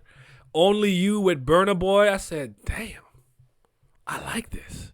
The second half of Bombs in the Ville, Hit the Gas. It's just like, bro, I think from a melodic harmonizing standpoint, this is the best I think you've ever sounded. And you're finding the right like beats and cadences to just like it's just so pleasing to my ear. I'm just like, damn, this Yeah, is like sorry, I don't mean to cut you off. Keep go going. ahead. No, go ahead. Oh no, I was gonna say like I see a lot of people complaining about like his singing and stuff like that. It's like I'm not gonna lie, bro. Like fuck. I almost find it weird though, because it's like again, the first J. Cole song I ever heard was Little Ghetto Nigga, right? So he was singing on that bitch. So I'm like, every single mixtape and album, he always gets melodic. Hello? Yeah, he gets melodic and whatever on every Yeah, single one. I think. What happened? Yeah. No, I think my phone had dropped out. Oh, my But fault. Yeah. no, you're good. You're good. So yeah, But yeah, no, it's not new. I like it. Sounds. He's not doing anything he hasn't done before, so I feel like it's a weird complaint. And it's not like he's not rapping his ass off when he's rapping. So like, relax. You know. I wanted to ask if there was any features that you expected to see that you didn't see. We're Cole people, so we don't really care about features to that degree.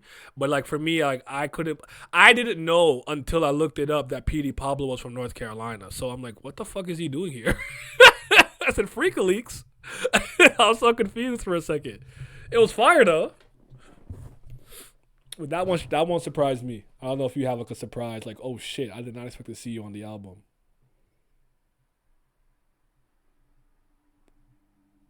Did I lose Alan? I lost him. It's just me, guys. Hey, it's your favorite host, Gaijin Goomba here. I think from a conceptual standpoint, my favorite song is probably What If? Just like the whole Biggie and Tupac thing. That resonated for me. And it kind of felt like something I feel like Jordan Lucas would do, but because I think Jordan Lucas likes to get a little wacky and conceptual with some of his songs. Like even the one that he has with J. Cole that I like a lot.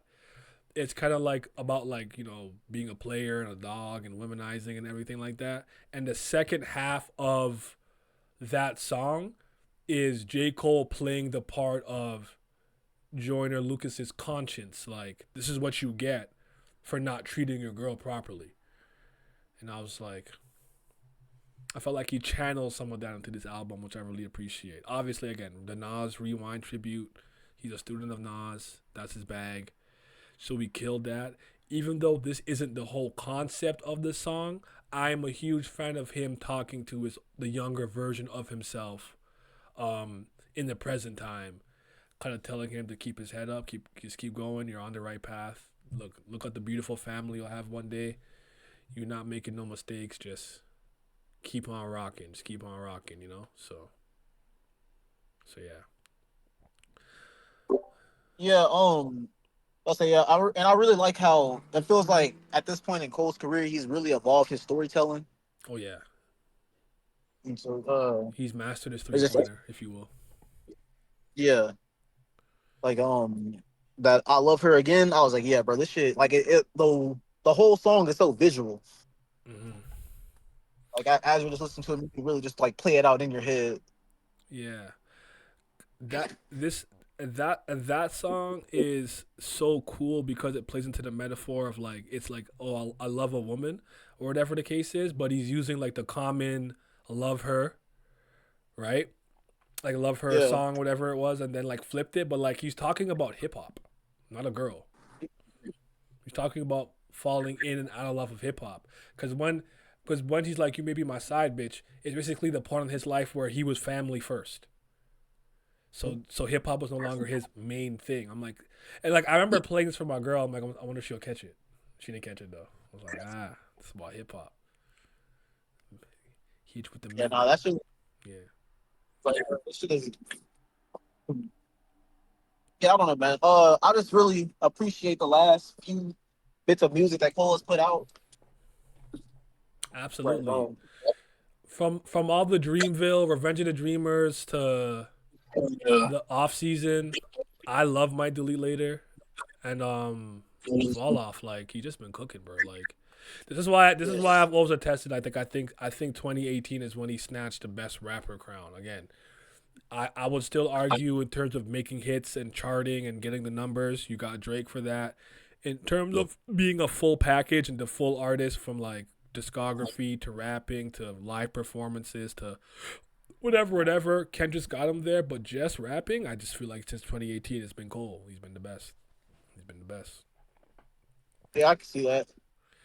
They're not rapping better than him. They're just not doing it. The way he been getting on beats has just been crazy. And again, Like if you hop on a track with him, he bodies you, which to me allows means he could keep saying he's the best. I'll rap him then. I haven't seen it. Someone do it. Until then, you can keep popping your shit. when the off season came out, man, I was like, bro, what the fuck am I listening to? I'm so pleased with this album, dog. I'm so sad though. Like you see the meme where they put Dark Side pulling Superman capes, like you can't drop this fucking banger and quit, nigga. Fuck you going. Fuck you going, Cole. What are you talking about? This is the last one. Yeah. I need to truly hear it. But like it's the reason that I could believe it is because one of the themes in the second disc a lot is like him being I think for a long time he's been very disappointed with the music industry as a whole, but hip hop specifically, and how it's a lot of smoke and mirrors. It's not what it seems based on the outside looking in, and it's caused him to love it less and less. Like I still think he loves music and loves rap and stuff like that, but it's like it's not about the skills, it's not about caring about the craft. It's about the engagement. It's about bot. It's about clip farming. It's about do the streamers fuck with you. It's like it's lost its pure meaning to him, and you can sense that in the second disc a lot. So he's like, listen, this is what I got left. I'm gonna raise my kids and be in the house with my wife. I'm out of here and ride this bike into the sunset. I still think we'll hear him on features though, for sure. Yeah, I think so. I don't think he'll probably drop another full album again for all if he ever does. But like, I think he'll definitely do some features. Yeah, features, maybe something with Dreamville. Maybe he might do one of those things where like here's 16 to 14 unreleased tracks and never put out. Just kind of you know what I mean? Like something like that is totally possible. But he even had a couple of skits in here or some parts where he's talking and stuff, which I'm trying to think. I don't recall him doing that much recently. But then again, did he have a lot of skits in the off season? I don't think he did, right? I think off season he kind of just rapped his ass off. Yeah, he was just rapping on every song. Yeah. And if I take an L, I won't feel no way. You more like me, you still a geek punk, bitch. I do think that also like going into what you said, I think that that whole altercation between him and Diddy played into it too. Yeah, for sure. So I remember that. Like people are always trying to play that J. Cole like fake humble and all this other shit, but it was like nah, he stopped doing all that shit because he got into it with Diddy, and everybody heard about fucking how Diddy just do whatever he want, and like there was that shit about Diddy had blew up what's his name, Kid Cudi's car. Oh yeah. And so it's like if I'm J. Cole and I'm hearing about this shit and I just got into it, Diddy like put hands on Diddy. I'm about to stop driving cars too, nigga. What you mean? You know what? I like bikes. Yeah, that guy's a weirdo and a maniac. So, and I don't think it's fake humble. I think it's just like he grew up and just started to learn and just started to understand himself more and more, as it's supposed to happen as you age. Like, it confuses me who people who are like in their 40s and it's like you still don't fucking know who you are, do you? Like, what is wrong with you? Do some fucking introspection, live some life. Like, Cole was younger and more immature and wilder and a little more savage, and he grew more and more into himself. And I think what helped with that is how much he realized how fake the music industry really is and the industry is. And it's more like I'm now that I'm done with Rock Nation and everything, I don't want to chase hits. I don't want to just make hit records and singles and stuff like that. I want to make the music that I think is important. And that's how you got Forest Hills Drive. That's how we got For Your Eyes Only, KOD, and Off Season. Like, he was able to do what he cared about more. And Sideline Story is not an album that I dislike, but I've always felt like it's his weakest body of work. Because I don't think it's what he really wanted to do with that album. It's like Jay-Z's like, you need a hit. You need to put out workout. Like he was stressed out.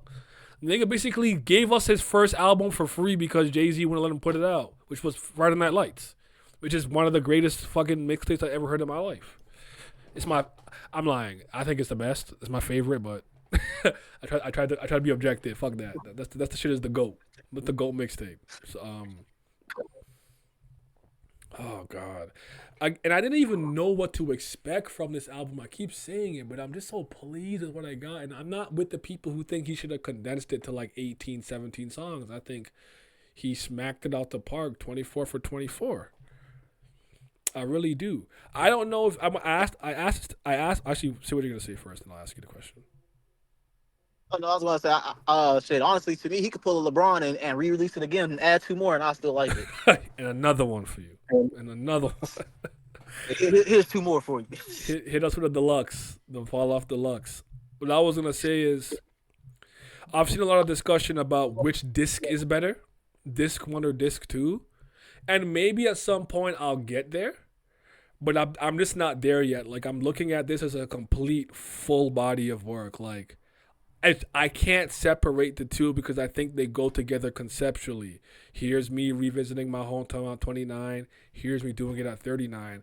And here's where the shift happens, where you can still see I'm got a lot of ego and braggadociousness and trying to fuck bitches and whatever, and slowly transitioning to that peaceful, family first oriented. I'm really not trying to get hurt or pot for no dumb shit. I'm staying the house. I'm a sidewalk nigga. I'm a stay there. I'm going to leave the streets for the one who like to play there, right? So, I love it. Again, the way that I describe it, the first disc, that's 8. That's 8 Kobe. The second disc, that's 2-4. That's Black Mamba. That's how I feel. Yeah, no, I like that. I like that. Yeah, I haven't reached the point of which track I like more yet either. Mm-hmm. I mean, which disc I like more yet either. I'm just vibing out to which songs are appealing to me. And I mean, honestly, it's really just the whole album. So it's only this morning for the first time I've started to play things out of sequence. But like I told Pat, it's just been on repeat. So once Ocean Wave finishes, it goes right back to 29 intro, and I don't skip nothing. I didn't even pull anything back. I just let it rock until it's done. But today I caught myself. The first song I ended up playing was Poor Thing. Then it was Legacy. Then I played Legacy again. Then I let it play into Brunts Road Blues, into Who the Fuck Is You, to Drum and Bass. Then the Let Out hit, and I started hitting my cowboy step in the shower. Oh, I love that song. That song is so fucking fire. It's so good. It's so different. Who the fuck is you? That's when I was like, bro, I didn't know that I didn't realize how much of Eminem that J. Cole liked. Mm-hmm. But like that whole flow on Who the Fuck Is You, that was all Eminem. I'm like, damn, this shit cold. I also remember Eminem like saying something really positive about J. Cole a few years ago. I think he was in an interview with was it Sway? Could have been. I think it might have been Sway. I could be wrong, but I think it was him. And he said something really positive about J. Cole in his pen or something like that. But no, I also was saying that like there were certain points where I felt J. Cole embodied a little bit of the cool Lupe in some moments here. For some reason, the songs exactly aren't coming to me, but when I listen to it again, I'll have it. But Lupe is my second favorite, so you can't miss with that. You can't miss with that. I will say this for Run a Train. What he did to his voice vocally on the hook, I needed a few listens to appreciate it. When I first heard it, I'm like, I don't know if I like it or don't like it. The second time or third time, like, okay, it's growing on me. And then I'm like, okay, actually, I do like it. Fuck about my passion. Fuck about my pain. Fuck about my struggle. Fuck about Jermaine. The pitching of the voice was weird to me at first. So I don't know if I loved it. But it's one of those things where I'll sit through a chorus I don't really like or a hook I don't like if the rapping is fire, and that's how I felt, so I didn't really care. But I actually do like it now. Yeah. I like it You now. know, I wonder because I don't know. Like a lot of the times, bro. Like I like shit on the first listen. Like I don't really. It doesn't really depending on who it is. Like if it's an artist that I already like, usually I'll know like nah, I like this shit already. Mm-hmm. Like so then it just has to like I'll have to keep listening to it more and more to see like which tracks are actually standing out to me the most. Yeah. But this is the hardest it's ever been to me because anytime I want to like say these are the standouts and stop, then like all the rest are like, I'm fire. Just go ahead and name me too, and I just keep listing more songs. I think I have a favorite though. I think I do. I think it's Legacy and or the Let Out because I just find like that's the one that makes me like dance. Like I move my entire body. I don't know. But then again, I don't know because then fucking Poor Thang, Safety, 2-6 is so fire. Old Dog is growing on me now. I really like Old Dog. I fucking love Only Yeah. You. I don't know. 39 intro was such an interesting song to me because he took me through so many different like emotions before we started to rap. And he's like, I never thought there'd be the day when niggas play with my name. I'm like, talk your shit, Cole. Talk. Let him know. Let Yeah. them know. I think as of right now, my favorite two songs will be 2-6 and the Let Out, I'm not mad at that. and then the whole world is Ville would probably be third. The motherfucking Ville. Like, bro, I just love that nigga. That love put me on the corner. I love that shit. Yes. Nigga was- and, Uh, what was I gonna say? You know what? You know what I also find which is super fly about this. What? I like how regional it is. Like Oh yeah, it's North Carolina 2-6 Fayetteville. Like I know Charlotte and some other places are there. So like there's North Cal is more than one place, but like specifically Fayetteville. But like, do you see how crazy they're going out there for that man? Like he's there in the Civics selling out. He had to hop up and be like, "We're gonna peacefully walk to the most open area." I love y'all. You're doing a lot though. Like it's like I know they're going fucking insane over there because I know how Toronto was when Drake dropped Know Yourself. So running through this, we went crazy over here, me included. I'm like, look at these Americans talking about the six. Fuck y'all know about that. You from Chicago, bitch, punk bitch. You don't know shit about the six. Like it was the first time that everyone around the world was singing about my hometown. That's a great feeling. So I know North Carolina, and then we're like, dog. Yeah, I'm happy for them, man. yeah. I like the whole him just going out there being involved with the people. You know what I'm saying, putting feet on the ground, selling his album to people, like just getting like hearing the worst word, and also it just goes back to How we it just started? goes back to how yeah, and how he's always been like okay, what song is it, bro? Where he's like I'm not the man. I'm a man of the people, not above but equal. no, I mean that one too, but no, it's like he was talking about like how you could just catch him on the street. He was like let me see, because he's talking about his mom was like, man, I just put my mom in that E class, nigga. He say, but I told her hold a job, I told her quit a job or hold your horses. If my next album flop is back to the post office, both of us, shit, you What song know. was that again? And he was like, but it was something he would say. He's like, nigga, if you feel like my shit is weak, if you catch me in the street, just speak. I'll refund you. I'm like, this nigga here, bro. Yeah. And Yeah, like he would like you really didn't like it. Here's your money back, bro. so it's just all like that's just what he's always been. Just I want to know that if I ever say that I'm lying, you're not getting your money back. Hold that L. Sorry. Sometimes you buy something you don't like. It sucks. Oh shit. Cold Summer. yeah, Cold Summer. truly yours, bro. I think I know. I've been seeing it active for Truly Yours 3, and I'm on your side.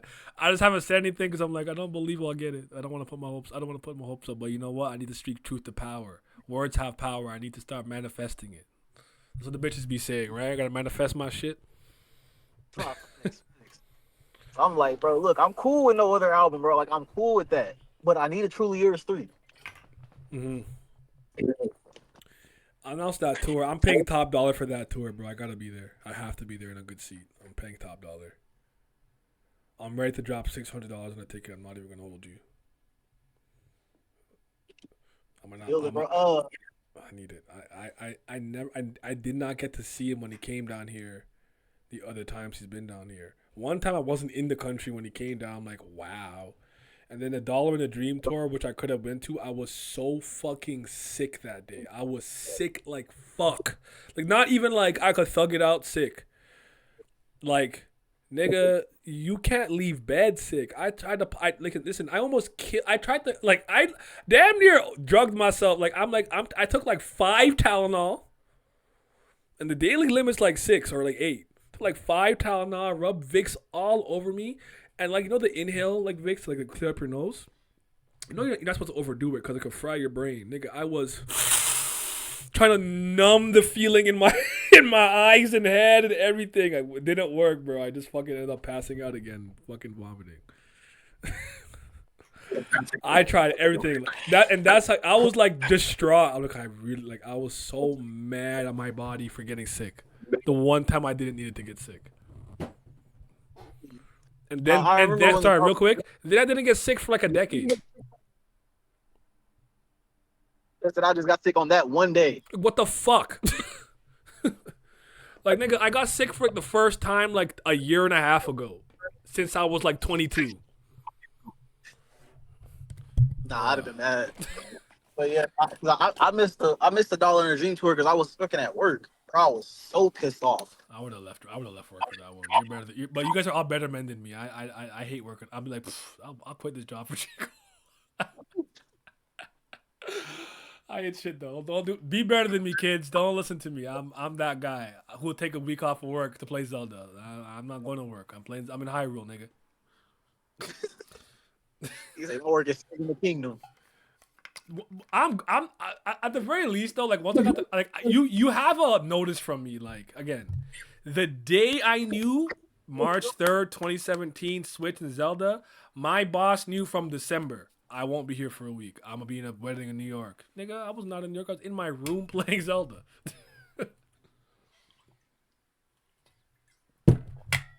So I was like, I did the same thing. I'm like, bro, I am not coming to work. As a matter of fact, I can't be productive here. All I'm gonna do is think about me going home to play. I really won't get shit done here. As a matter of fact, this shit portable. I might bring it to work and fuck off. So might as well let me take the week off. That's exactly what I was doing too. Cause it's funny because I actually got I worked the day before, so like I got off work and went straight to the midnight release. I think so as soon as I got there. Like I waited in line. I think I was like third in line or whatever. Got it. Went home. I stayed up all night. I was telling this to Pat too. Like, one thing I like about Cole a lot is that he'll say something that I've heard a million times and deliver it in a completely different way that makes you appreciate it. Like, I'm thinking of people always saying like, "Oh, I'm so sick. Or I'm so ill, I need medicine," or something like that, right? But like, do you know how many times I've heard someone be like, "Oh," and then it's like he fucked around, and then his time came and he had to pay up. This nigga said he incurred a tab. Yo, stop playing with him. I said, what? How you flipping like that? That was so fly. I would have never come up with some shit like that. And this is why, kids, I don't rap, because I'm fucking trash. I could write my ass off, but I can't rap, bro. Oh God. I'm so pleased, yo. I'm so pleased. I have seen some really bad, disingenuous, obtuse, and myopic takes, but I've actually been doing something. I've been actually doing something I don't usually do. Is like, if I see any negativity, I just mute it or block it. I'm not with it right now. I don't give a fuck how you feel, you punk bitch. Perfect song as a response. Oh, I love that niggas have been doing that to people who are hating them. They're just going in the comments and calling them a punk bitch. It's mad funny. Someone said something about he's being performative, pretending that he's not a multimillionaire and he's running around trying to be the common man. Every comment, punk bitch. I was like, yeah, I like and that. that's what I don't get that shit because like Cole, if you're listening to the album, he literally says in one of the songs, "Niggas think I'm humble." Say niggas think I'm humble. They don't know I'm bougie. I'm bougie. Yeah. I can't. They don't know I'm bougie. I can't even.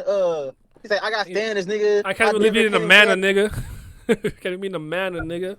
Yeah. Like shit, my house. He said my houses ain't sold. They get built for me like cheerleaders. And like cheerleaders have to step on all these niggas skillfully. I said, whoo. Yeah, bro. Like, this nigga is not on no humble gimmick. It's just what he likes to do. He just likes to be connected. A nice fella, but the flows is ruthless. Yeah, man. Also, I did see some people say they're mad he didn't address the beef. And again, I'm so over this moment of hip hop on a personal level. I won't speak for anybody else. That's just me. They can stay mad what they think pieces. Big facts. But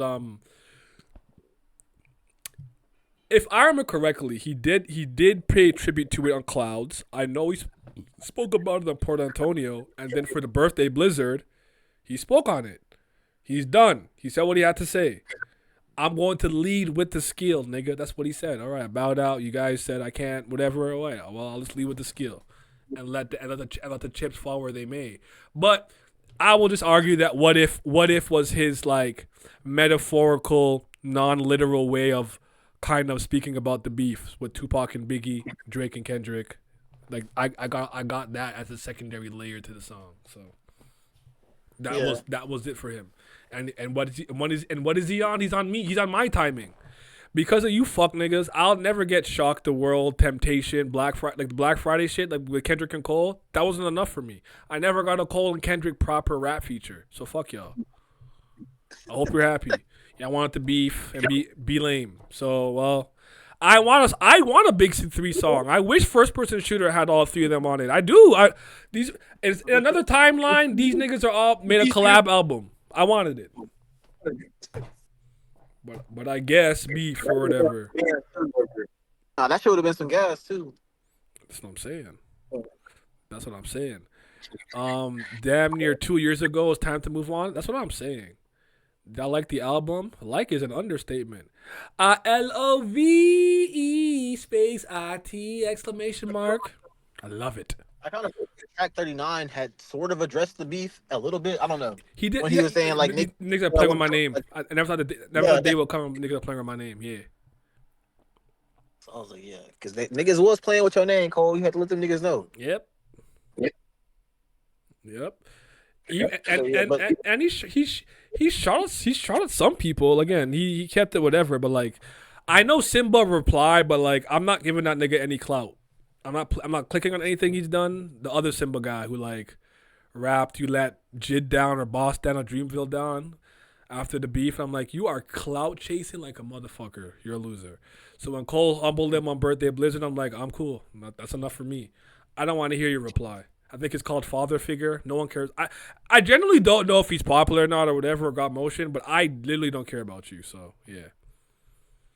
Maybe when they're 70, don't care anymore, they'll do that album. A 70-year-old Big 3 album would be fucking hilarious. How old would I be? I'd be like 60-something. God damn. I'd be in my early 60s. Because Cole is like what? 40? 41? I think Drake is about 40. I think Kendrick is like 38 to 40. I don't think he's quite 40 yet, right? I think Kendrick's the youngest out of them, isn't he? Or am I wrong? Yeah, I think so. Funnily enough, I think all three of them would still be good song makers at that age. I believe it. I think they're too talented for that to ever really leave their body. They may not be able to jump up and down and rage on the stage like they could have when they were 20, but put them in a nice rocking chair. You know what I mean? Yeah. Mm-hmm. Yeah. But yeah, man, like, I'm just. Oh, I didn't get to tell you this. I think this was my favorite album listening experience that I've ever had in my life. I think part of it was like I didn't know what to expect. I think the part of me is like I'm reflecting on my history with J. Cole from the come up to the warm up to Friday Night Lights, Sideline Story, Born Center, 2014 Forest Hills Drive, For Your Eyes Only, KOD, Off Season, Might Delete Later, to now, plus the Dreamville and Truly Yours and stuff. Like, just me being like, whoa, I can hear every version of my favorite rapper on here, bro. Like, Hungry, at his most athletic, the hit maker, if you will. All right, more introspective to myself, just like getting conceptual with certain things. Like I just like, and like I had like I actually cried on this on the second last song because I was just like, this will be the last time I ever get to possibly listen to a J. Cole project for the first time, and it hit me at that moment. I started to cry. I was lying down in my bed and I teared up, and I was like, Yeah, whoa. no, I actually get that because it's like I tweeted it, but it's like it's a surreal feeling to see a rapper go out at his peak. You know what I Yeah, mean? Like go out on his own terms. Like he ain't washed. He ain't fucking leaving the game because he has to. You know what I mean? Like he leaving it because he just feel like it's time to go out. And so he went out and dropped some heat on the way out. yeah. And it's like I like that. And so like that's why I can understand like how you feel about that because like it all plays into that too. Like the fact that everybody like he knew this is his last time doing this. Like all his fans know this is the last time doing this. So like it allows you to take in all that time you spent with his career and growing and shit like that. And I So and I really appreciate him. Like I think if I had one worry is that he would try to appeal slightly more to just like the masses to try to like chase some type of current relevancy. But to me, this is a song. This is an album for J. Cole fans, and especially people in his hometown of North Carolina, Fayetteville. Like those two things are for what it is the most. Actually, I add a third piece to that. I also think that it's something he did for himself, like on a personal level. Like he ain't chased nothing. He didn't let anyone dictate how he had to go out. Like you must address the beef. You must shoot at Kendrick or Drake. Like he didn't do none of that. He stayed to himself. He leaned into his best traits. His ability to fucking rap, because nobody alive raps better than him. Nobody. And the fact that he's the greatest fucking storyteller sonically that I've ever heard. And this nigga took a conversation about him at the gas station getting some gas, trying to stay low key, someone trying to settle him some weed, and flipped it into a banger. To the point where he was like, I want him to know I genuinely appreciated him saying that to me. Like, this wasn't even me just saying that to say it. And I'm like, look at this nigga. He's so different. That's my goal. That's my king. Oh, I'm so happy, bro. The only song that I could understand people not liking is the Let Out, I feel like. But, like, I was telling Pat earlier, I feel like if you don't like the Let Out, you might just be a pure rap fan. And that's okay. I'm not mad at you for that. But I'm not a rap head like that. Like, I think for the majority of my life, hip hop is not the genre of music I've listened to the most. It's probably R&B, but the older I get, the less rap I listen to. Cause I don't really care for contemporary hip hop and the new people up and coming for real like that. And I know if I go out my way, I'll find somebody dope underground, but I don't have time for that. I'll be 33 in like 2 weeks. I'm not 16 with like idle time where I'm like trying to talk to bitches and find music. Right? Like, yeah, like I told somebody I was like, bro, I don't even look for new artists anymore. no. I really listen to the same people. Bro, the Which is same funny. like like when Apple Music does their like their replay or like your music replay for the end of the year, my shit is always the same because I listen to the same playlist every single day. Like it hasn't changed for like the past 7 years. The Mm-hmm. only time it changes is when I add a new like I'll just update it with new music. Like I just added a J. Cole album to that playlist Mm-hmm. because I just run that playlist over and over and over again. It's like this is all the songs that I want to listen to. I don't really care to go listen to anything else. Yeah. And another thing that's super cool about this album is the only reason I think I was able to catch it was because I had just listened to everything kind of right before we dropped it, right? and there is a song where he brings up a girl named Sabrina, and then later on he uses Brina. He abbreviated it, but I'm like, you're talking about the same girl. They're like, yo, she never fell off. She's still bad. She's still tough. And I'm like, but that is some shit that would happen if you left your hometown and went back and talked to your homies and you were just kind of reminiscing and be like, yo, you remember fucking, yo, you remember like Malika? And you'd be like, yeah, like, yo, she's still tough, eh? Like, say a word. She didn't fall off. Like, this is why I love his everyman's like pure perspective, where it's like, I've always felt like he's the person I can relate to the most from that standpoint because yes, he's a millionaire. Yes, his life is much more difficult than mine, but like, I believe it when he's like, listen, I'm rich, I got bougie, but like, I'm still a regular dude. I just rap incredibly. Like, there, like, That she got what was I gonna say? What was I gonna say? Hold on. Just to go back to that, like, yeah, like, I'm starting to lose it. There's another, well, the second thing I was gonna say, there's another song where like he does something similar, but he says like, he's like, she spoke to me and I tried, so I started to because I tried to holler at her and I wasn't right or some shit like that, Mm-hmm. but I don't know.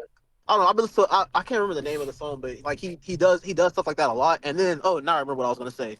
The whole thing about Sabrina, like that goes back to your talking about like this being a album for J. Cole fans because that's a deep cut. Yeah, That's a deep cut. that's deep lore. Like, That's a deep even cut. if you're generally a fan, like, let's say you came in around KOD, you won't catch that. Mm-mm. Now I need to see what Sabrina looked like. Right? Secretly, I'm trying to see. And even him on Bunch Road Blues, right?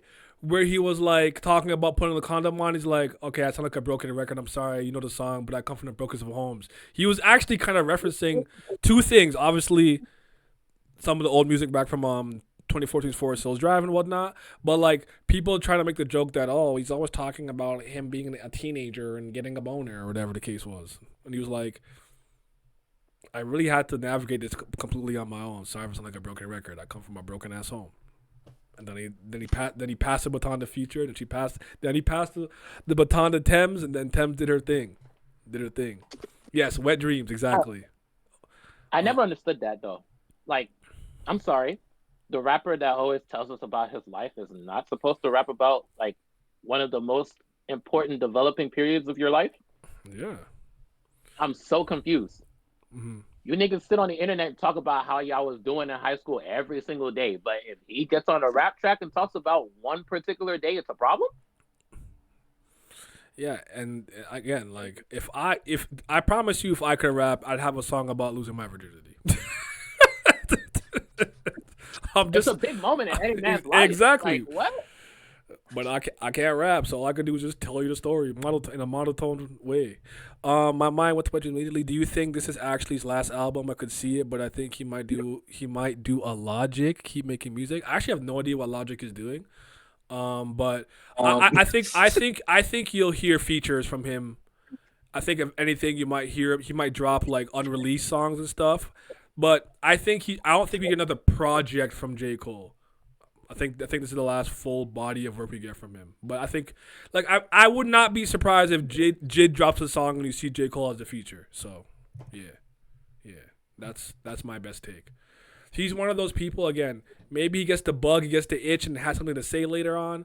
Maybe he goes back to his hometown at age 45 when he's got a new perspective. I don't know, right? Like, anything could happen. But he's one of those people, like, I believe it. Like, you know, like I compared him to Kobe a little bit. I also feel like he's got like a little bit of Kawhi and Tim Duncan in him, where it's like I'm so good at what I do, but it's like I don't care for all the extra antics. I hoop and I go home. I rap and I go home. Where like I don't know that I've seen Tim Duncan since he's retired in 2019 for real. Like he's good, he's done. Next generation, come. J. Cole is completely accepting the process of life. You come up, you rise, you crescendo, you peak, you fall off, you fade out to the distance, and the next generation comes in. He's so okay with it. So yeah, so J. Cole albums are done. We're getting Jermaine C albums now. Jermaine C. That's so smooth, man. That song needs to be a single. Yes, it does. You ain't I need a gotta music go video for that. home, DJ out there singing. but you gotta get the fuck out of here. Fuck out Fuck of out. here. Yo, you, Like, yeah.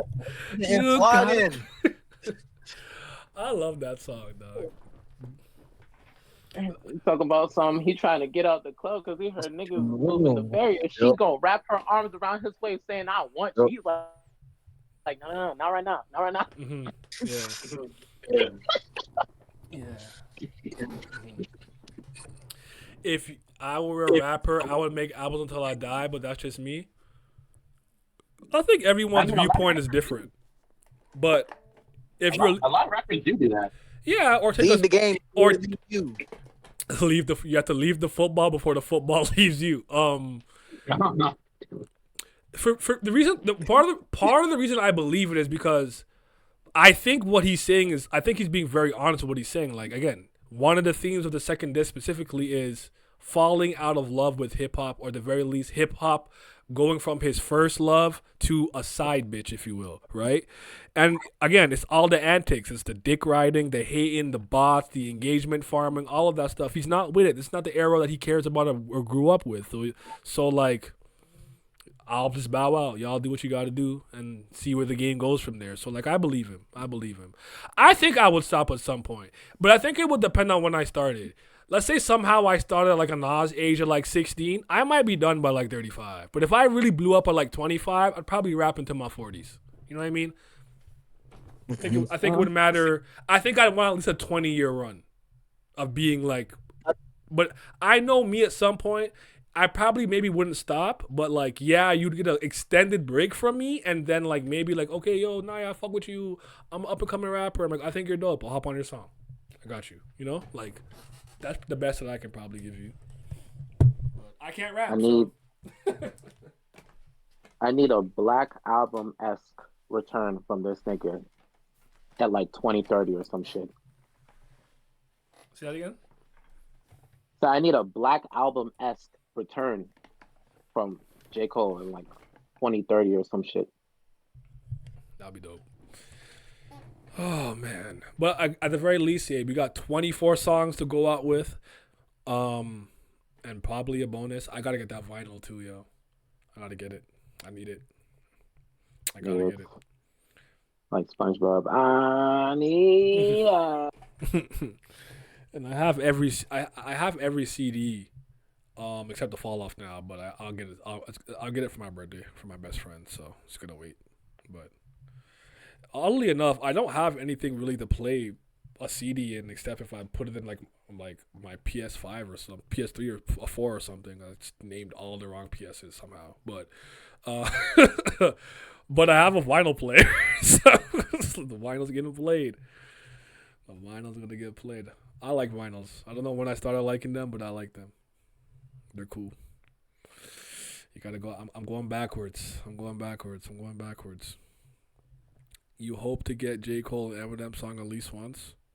I don't know how close those two are. Does Eminem? Oh, I guess Eminem does still rap. I think he dropped something with Jid like last year or 2 years ago. Yeah, he don't need to anymore. But yeah, he does. But I'm one of those people too. Like, I don't know if this is weird. Like, I fall out of favor with a lot of old rappers. It's not even to say what you're doing is good or bad. I just stop listening at some point. Like, at some point, I just stopped listening to Jay-Z. I just stopped listening to Eminem. I just stopped listening to like 50 and like Kanye and like certain people. I just stopped. And it's not to say they didn't put out songs and stuff that I like. I don't know. Like, I just stopped listening to some of those guys. Eminem I stopped listening to pretty early. I want to say he dropped, was it Relapse and Recovery? Because I think Relapse I didn't like. I think he dropped Recovery. I didn't mind it. There might be one thing after that I heard, but I'm actually like, I like Eminem. I think Eminem is dope, but I'm not the biggest Eminem fan. He don't move me how he moves other people, but I acknowledge his greatness and what he's done for the game. I think Eminem is a very culturally relevant rapper, of course. And he has some of the best albums I've ever heard, like in the genre. Yeah. I like him because he respects the history of the genre, which a lot of white people don't do. Like, the nigga does his homework and he gives credit where credit is due. And he loves hip hop without like yes, being a culture vulture. You just like, listen, I'm just really good at rapping, so I'm gonna be here. Yeah. You know what I mean? my problem with current Eminem is that he's rapping for the sake of rapping. Like he's trying to what's the trying to be innovative with his rhyme scheme and like the vocabulary that he's using to achieve this rhyme scheme, but it's not interesting. He's not talking about nothing that's like, oh wow, like that's really thought provoking. That's pretty sick. That's like before, like his music used to be like very, very political. Yeah, like white America and all that other shit. Yeah. Like I used to really like that stuff. I also So like that he had fun with his nowadays, songs. Like I'm like Slim yeah, Shady. He had fun with it too. Like Eminem's good. Like the thing. One of my favorite quotes from Tyler the Creator is like, "Please, if I ask you who like your top five is, don't tell me Biggie, Pac, Eminem, Nas, and Jay-Z." It's like, nigga, you don't believe that more often than not. You know what I mean? Like, nigga, you're like 16. I think he used the terminology pookie dookie, but I've always been comfortable being that guy where it's like I'll hear a list and you guys will all name the same people and I'll say J. Cole, Lupe, Kendrick, Tyler the Creator, No Name or something. I don't care. I don't care about like that. That's just me. So yeah, dial on 5 times. Can I spit hot fire? Yeah, like, I, but I've always been comfortable like that because at the end of the day, this it's still art, and art is subjective. Beauty's an eye of the beholder. Everyone's got their own opinions and thoughts and whatnot. Like, there are some people that look me up and down. Like, I have some like little youngins who love uh is this full name NBA Youngboy, the rapper, the little like yeah, that demonic looking kid, like yeah. it don't move me at all. But I'm happy for y'all. Like, if that's your nigga, listen to him. Like, I'm not. I know he does really well. Like, he's one of those people. He just like lives off his fan base kind of thing. Like, I've always He's the liked biggest Wale. rapper on YouTube. Yeah, I've always liked Wale, but like, I'm not the biggest Wale guy. But I'm like Wale's one of those people too. There's not a song I've ever saw FEAT dot Wale where he didn't do his thing. You know what I mean? But like Wale doesn't hit me the way that. Well, actually, older Wale I listen to a lot more too, a lot more too. But I do want to hear his new album, but unfortunately, I took too long to listen to it. Like the Fall Off is in rotation until like April. I'll tell y'all. I ain't listening to shit else, right? So, yeah, but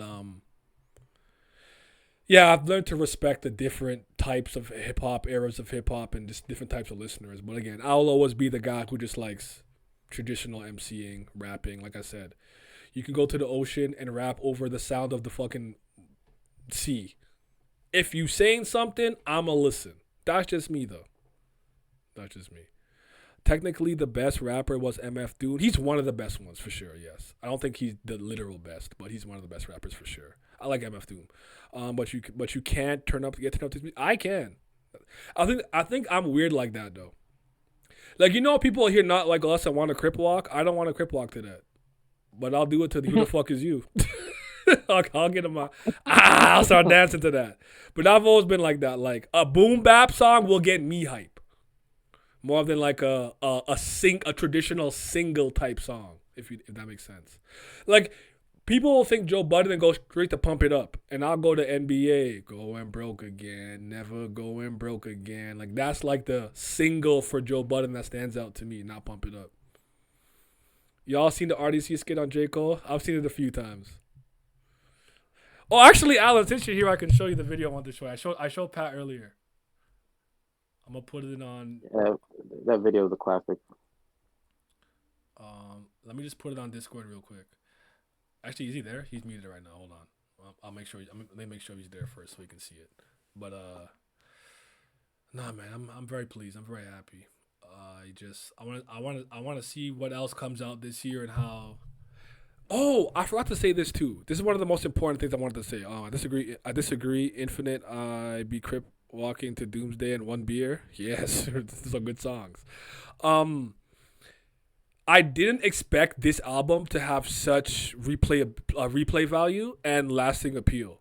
Like it's not that I'm shocked by it, I guess, but that wasn't something I was thinking about when I was listening to it, but I'm like, what's the last album I really listened to in rotation like this from start to finish over and over and over and over and over for days on end and enjoyed it more and more and more? It hasn't happened. The last album I played a lot was Samurai, but even with that, I will splice something in, like I listen to something else. Lila might delete later. I might play a few tracks off G and X and then come back to it. Even like let God sort them out. I listen to that. I listen to that a lot. A lot. I listen to it. Even might delete later. I played it a lot, but I was still playing Samurai. I was still playing Chronocopia. Chronocopia, what the fuck is it called? Tyler's album. Like, I still intermixed it. Like, yes, when J. Cole drops, usually I don't listen to shit for like a week, but it's like, I don't know that I just started to love Might Delete Later more and more and more and more. Like the kind of like level of greatness I felt from it, like first or second playthrough, it just stayed, it crescendoed and stayed there. So yeah. I continue to his music, but it's hard for me to get normies to give him a chance. Oh, that's just how it is, you know. But yeah. J. Cole, man. What a guy. I would love even if I had the CD, if you pull up in the Civic, I'd buy another one. Yeah. I could put an M right on his head. He Luigi's brother now.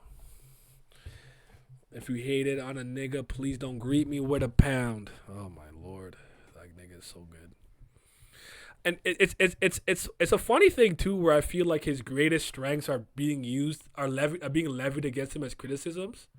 Whereas I heard Joe Budden say there's too much storytelling. I'm like, so you're telling Steph he's shooting too many threes? That's the dumbest shit I've ever heard.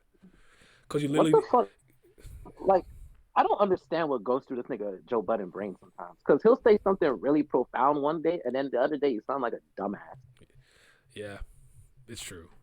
And that's always been the hardest part about like him for me, because I really like him as a rapper, but like as a person, I'm just like, I just never know what the fuck dumb shit's gonna come out your mouth. But then like you have a moment where I'm like, wow, Joe Budden, that was pretty profound.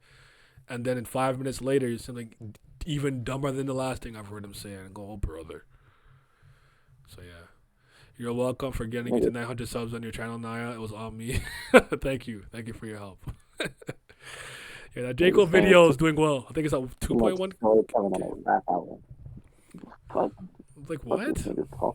Yeah. Too much storytelling on and rap. And his co-hosts, Ish and Ice, I always feel like are like Ish. I felt like didn't listen to it at all, because he's one of those people who shows up to the podcast and never knows what they're talking about. He doesn't he doesn't pay attention to anything.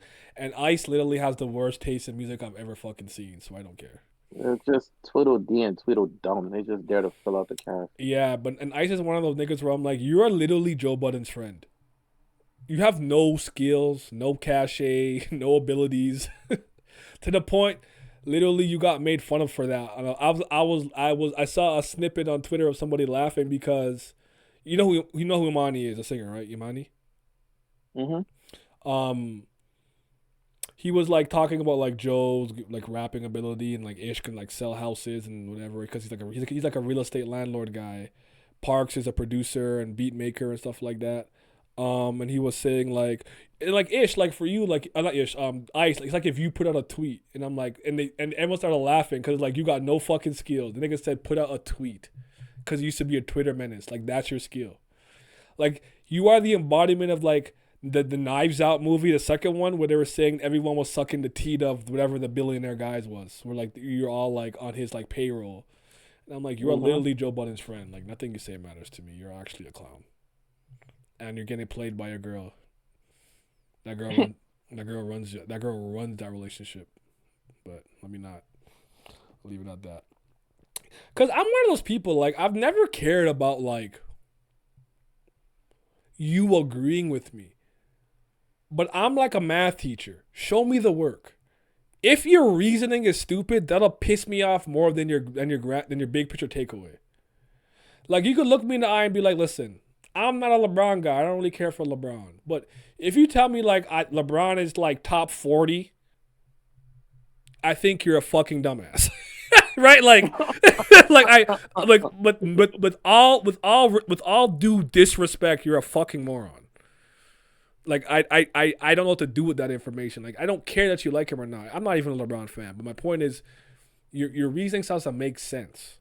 Like you could look me in the eye and be like, "Hey, man, I'm not a fan of of this or that series or whatever." But then you might say something stupid, like like that nigga who was comparing JoJo and Berserk in my comments that one time, and I'm like, "What is happening? You're comparing Berserk to JoJo's Bizarre Adventure. We have lost the goddamn plot. What is happening? I don't know what to do with that shit." So yeah, yeah. You said you hate Joe Budden. He's corny and he always feels awkward to me on beats.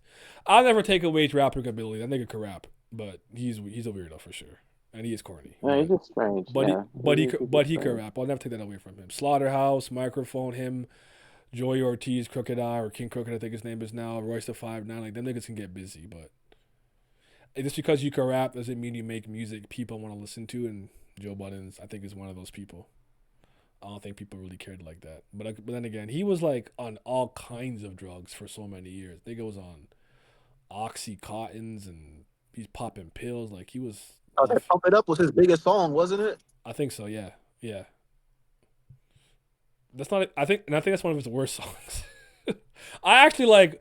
I was like I said. I listen to like I have like mood music 1, 2, 3, and 4 and like on my computer. Like I used to listen to him a lot. Um, him and Royce out of Slaughterhouse, I listen to the most. Crooked Eye a little bit, not too much Joey Ortiz like that, but I don't think he's bad. I just didn't really gravitate to him. It's kind of like how in I think is it Black Hippie. I'm a Kendrick and Ab Soul guy. Then J Rock, but I didn't listen to Schoolboy Q a lot. I don't dislike what I've What? heard. I actually do like Oxymoron. But like Schoolboy was the one that I didn't listen to. I listened to the least by far. That's all I'm saying.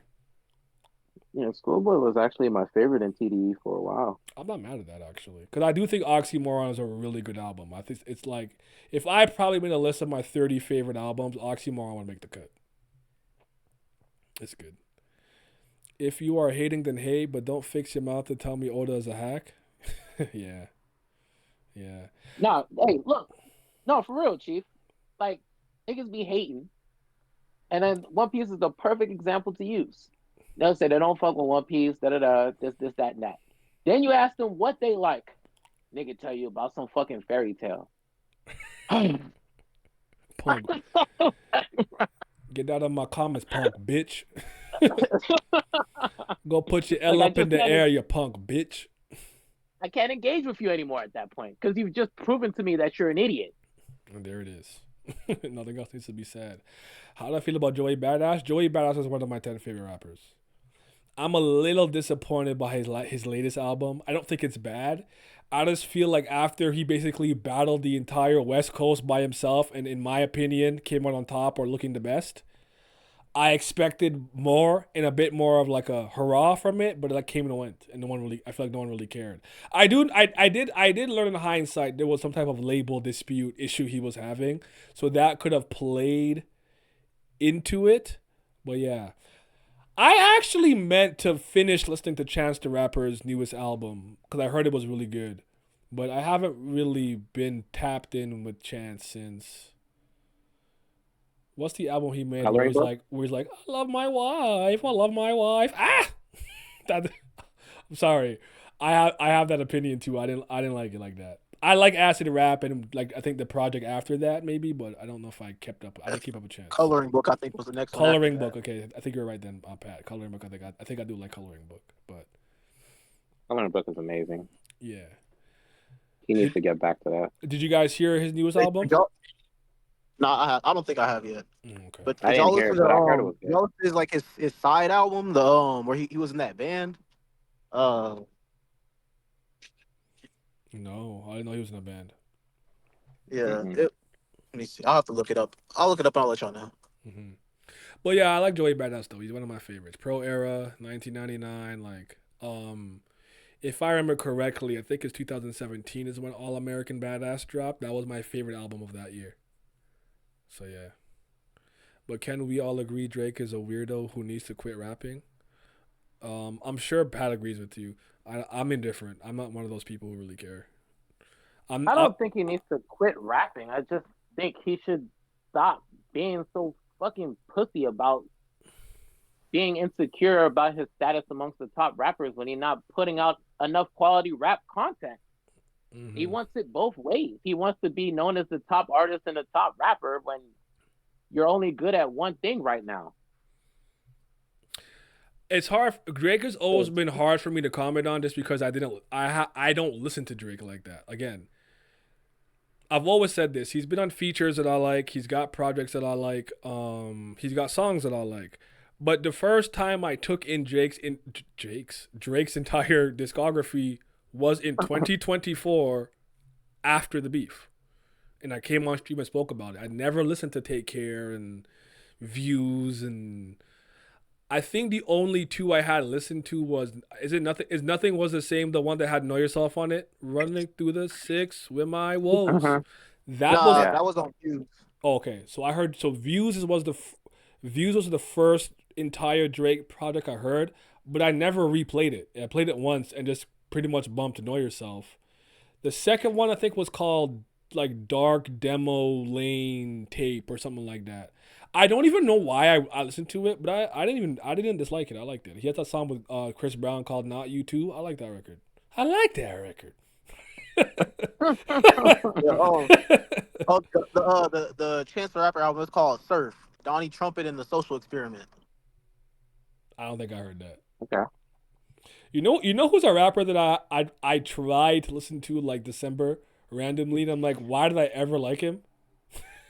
Childish Gambino. I'm like, this nigga sucks. I said, yo, what the fuck was I moved by? That was one of those things where I was like, I'm literally trying to like how old was I when I listened to it and why did I like it?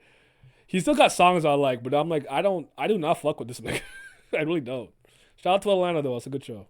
At least what I seen. I didn't finish it. Paperboy and whatnot. He said that hurts a little. Again, there's still songs I like. I like that rainbow, sunshine everywhere we go. Drake's my number one, but like I don't really. However people feel about it, that's just how they feel about it. It don't really matter to me. Because you're a grown ass man with your own thoughts and opinions, and you don't need validation from the fucking internet to listen to what you like. Which I feel is still something I need a lot of people to get over. Like, listen, whether you think J. Cole's the best, worst, or somewhere in the middle has no bearing on my enjoyment. I'm still gonna be out here. I'm retweeting every tweet I want to tweet, and I'm gonna make all the videos I want to make and play it wherever I go. I don't care. Mm-hmm. Yeah. Quick question: did y'all listen to Note to Self all the way every time? Know Yourself. So what? No. I think he said Note to Self. Oh, Note Oh, to Self. the album. I guess. The So. last album? song on Forest Hills Drive. Oh, yes. Oh, every time? that No, song. not every single time. Because that's the one where he speaks for like 9 minutes. I got a feeling that there's something wrong. Something that gets us together. Yeah, I just let it run through. That's like 24 his to last Forest Hills song. Drive, nigga. We made it. He starts talking. I'm like, no. I would say probably like more often than not I do, but there's times where I'm like, I'll just go to the next album after I hear like the little melodic part or whatever. But yeah. It don't matter. Hey. It I don't don't care, matter, but baby, it don't matter. matter. Do do do do. It don't matter. No, I love that nigga, man. He's so different. The only song that is good to me, This Is America. Oh, I forgot about that. You know what? I think I do like I like Redbone, but he's not really rapping on that song though. Yeah, he's singing. Yeah. I think he's very talented as an individual, but I don't think rap is his strong suit. Yeah. Talking about Gambino. Yeah, he's got a lot of like I've seen him do comedy and stand up and obviously produce a show and act. Like he's a talented man, but leave the rap to the rappers, my boy. I like 2005. Yeah, I like this. Is that song I was singing just now? Maybe I wasn't. Well, I'll be right by your side till 2005. Yeah. So yeah, there's still songs I like, but I just mean like as a whole, I'm like I don't know fuck with this nigga like that. So, yeah. But I Have definitely Ice. don't think he's like anywhere near the top. Like, Hmm. I think he's like he's serviceable. I'm not mad at that take at all. But yeah. Like I can't really think of a Childish Gambino song that I've heard that I don't like. But like I wouldn't just prop any of them up as like, oh, this is the best song I've ever heard. I've never seen Pluribus, no. But I feel similar about Logic. When I was younger, I liked Logic. Now I'm like, I don't know what I liked really. I do like it's Under Pressure. I still like that tape. I think that's still good work, Under good body pressure. work. But I used to be a Logic guy, and now I'm just like, I'm good. I don't really care if I'm black or I'm white. I want to tap back into Sci the Prince. I don't know if he still makes music though, but I was a big Sci the Prince fan, but I haven't listened to him for real in a long time. He is such a talented rapper. And he writes for a He lot of he just ghost writes for a lot of people, I think too. yeah, he just has not been given the proper platform. It's one of the few things that I'm really mad about With on Kanye, good Kanye's music, good side. music. Yeah, for on the music side of things. Because I'm Mm, like, bro, like you're doing this man a disservice. mm, Because when he hopped on So Appalled, he murdered all of you. Like every last one of you. He destroyed you all. mm. Like I said, I met this girl on Valentine's Day, fucked her in March, and found out about it. No, I met this girl on Valentine's Day, fucked her in May, found out about April, so she chose to March. I'm like, nigga, oh my god, that like the first time I heard that, my eyes was like, huh? I'm like, huh? I got a 7 on me. I call my Dro Lamar, plus a Trojan in my pocket. Matt Liner. For those of you that don't watch American sports, like I know a lot of you will get the 7 with Lamar Odom, but Trojan in my pocket, condom, Trojan brand, Yep. 7. Matt Liner played for the USC Trojans in the pocket, quarterback in the pocket, bro. Oh, oh that's I'm a look out for him and see what he's doing. The line that comes to my head immediately was like some of the lines where I'm like, what I love. Sometimes I love a timeless bar, but I love a time capsule bar too. Where I think he was like, all of this for me, pussy, alcohol, and weed. All of this for free. We ball hogging like we playing for the Heat. I said, wait a minute, I love a line that encapsulates like a certain moment. This is like 2010. You know what I mean? Like I love that shit. Poor you Thang had is to one of be the there. best songs on the album for sure. I haven't listened to Ice Cube in a very long time. Ice Cube was one of the few hip hop people my dad doesn't really like to hear the N word, so it's hard for him to listen to rap. But Ice Cube was one of the few that my dad liked. My dad also was a pretty big Biggie guy. My dad liked Biggie. Hey, quick tangent, but shit, you see the power of this nigga J Cole. Nigga, not your dad don't even like hearing nigga, and his favorite song from J Cole is Middle Child. That nigga said nigga like 100 million times. He did. Middle Child. I did It's a the first word on the song. I did a little experiment where I played a song for my mom and my pops, one from Drake, one from Kendrick, and one from J. Cole, to see which one they would just gravitate to. I think if I remember correctly, I played 8 a.m. in Charlotte for Drake, Middle Child for J. Cole, and DNA for no, I think it was Humble. I think it was Humble for Kendrick. And my dad was like, I like J. Cole. I think my mom was already a Drake fan, so she picked Drake. But she said second J. Cole, and then she went Kendrick last. My dad went Cole, Kendrick, Drake. But Like, bro, yeah. the nigga father don't like hearing nigga. The first thing this Niggas be nigga J counting me Cole out. put on Middle Child. Niggas be counting me out. I think he said nigga more and back. If I rolled it, nigga, I quoted nigga. 6 headshots, I rolled it, nigga. Drilling it for the rollie, nigga. Yeah. I saw some people, I think 1 or 2 people in the comments said they liked Cole's part in Black Friday better as like a song. I'm trying to tell you, bro. And He did not get cooked. I didn't say cooked. I said got a little, but No, I feel like no. I don't harbor the same opinion anymore. I've changed my mind. And then someone was I like, refuse to accept it. someone was like, also depending on what beat you like more, I think you might gravitate to it. I'm like, I do like A Tale of Two Cities a beat more. I think that could have played a factor into it. I do like All Right. It's a tough ass beat. I'm not trying to diss the beat, but if A Tale of Two Cities is a 96, I think All Right's like a 94. So yeah. That nigga J. Cole hopped on All Right and gave that shit 100. Mm-hmm. Nah, I will do you one better. He cooked K Dot on that. Oh shit. When you and K Dot go drop, bitch, never. I'm never getting it. I'm so mad. I still feel like we can still get the Drake. I mean, not the Drake. The J. Cole and Kendrick collab. I believe. Can you guys at least just clean up and master Shock the World, Tempt Jason, and drop it, please? The clearest you could hear it is when he played it on Inevitable with Ebe, but he's talking in it. So he's talking over it. I have heard a cleaner version, but I'm like, it's still not fully mixed. You know what I mean? So it's the dream is not dead, Naya. They're still cool with each other. That's what still happens. That's what I've heard. So I hope that's the case. Apparently, yeah. What do I think was better, GNX or Fall Off? For me, unfortunately, it's a bit of a. It's like GNX didn't stand a chance because GNX didn't really resonate with me because. Let me do all the superlatives. You know what I started to feel like I needed to do?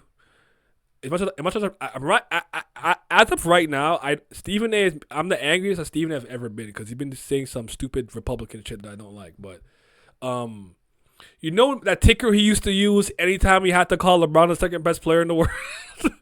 Great father, philanthropist. Like I feel like I have to do this anytime I have to give like a slight to Kendrick in any capacity. Like I don't like Kendrick. GNX was a very LA West Coast album.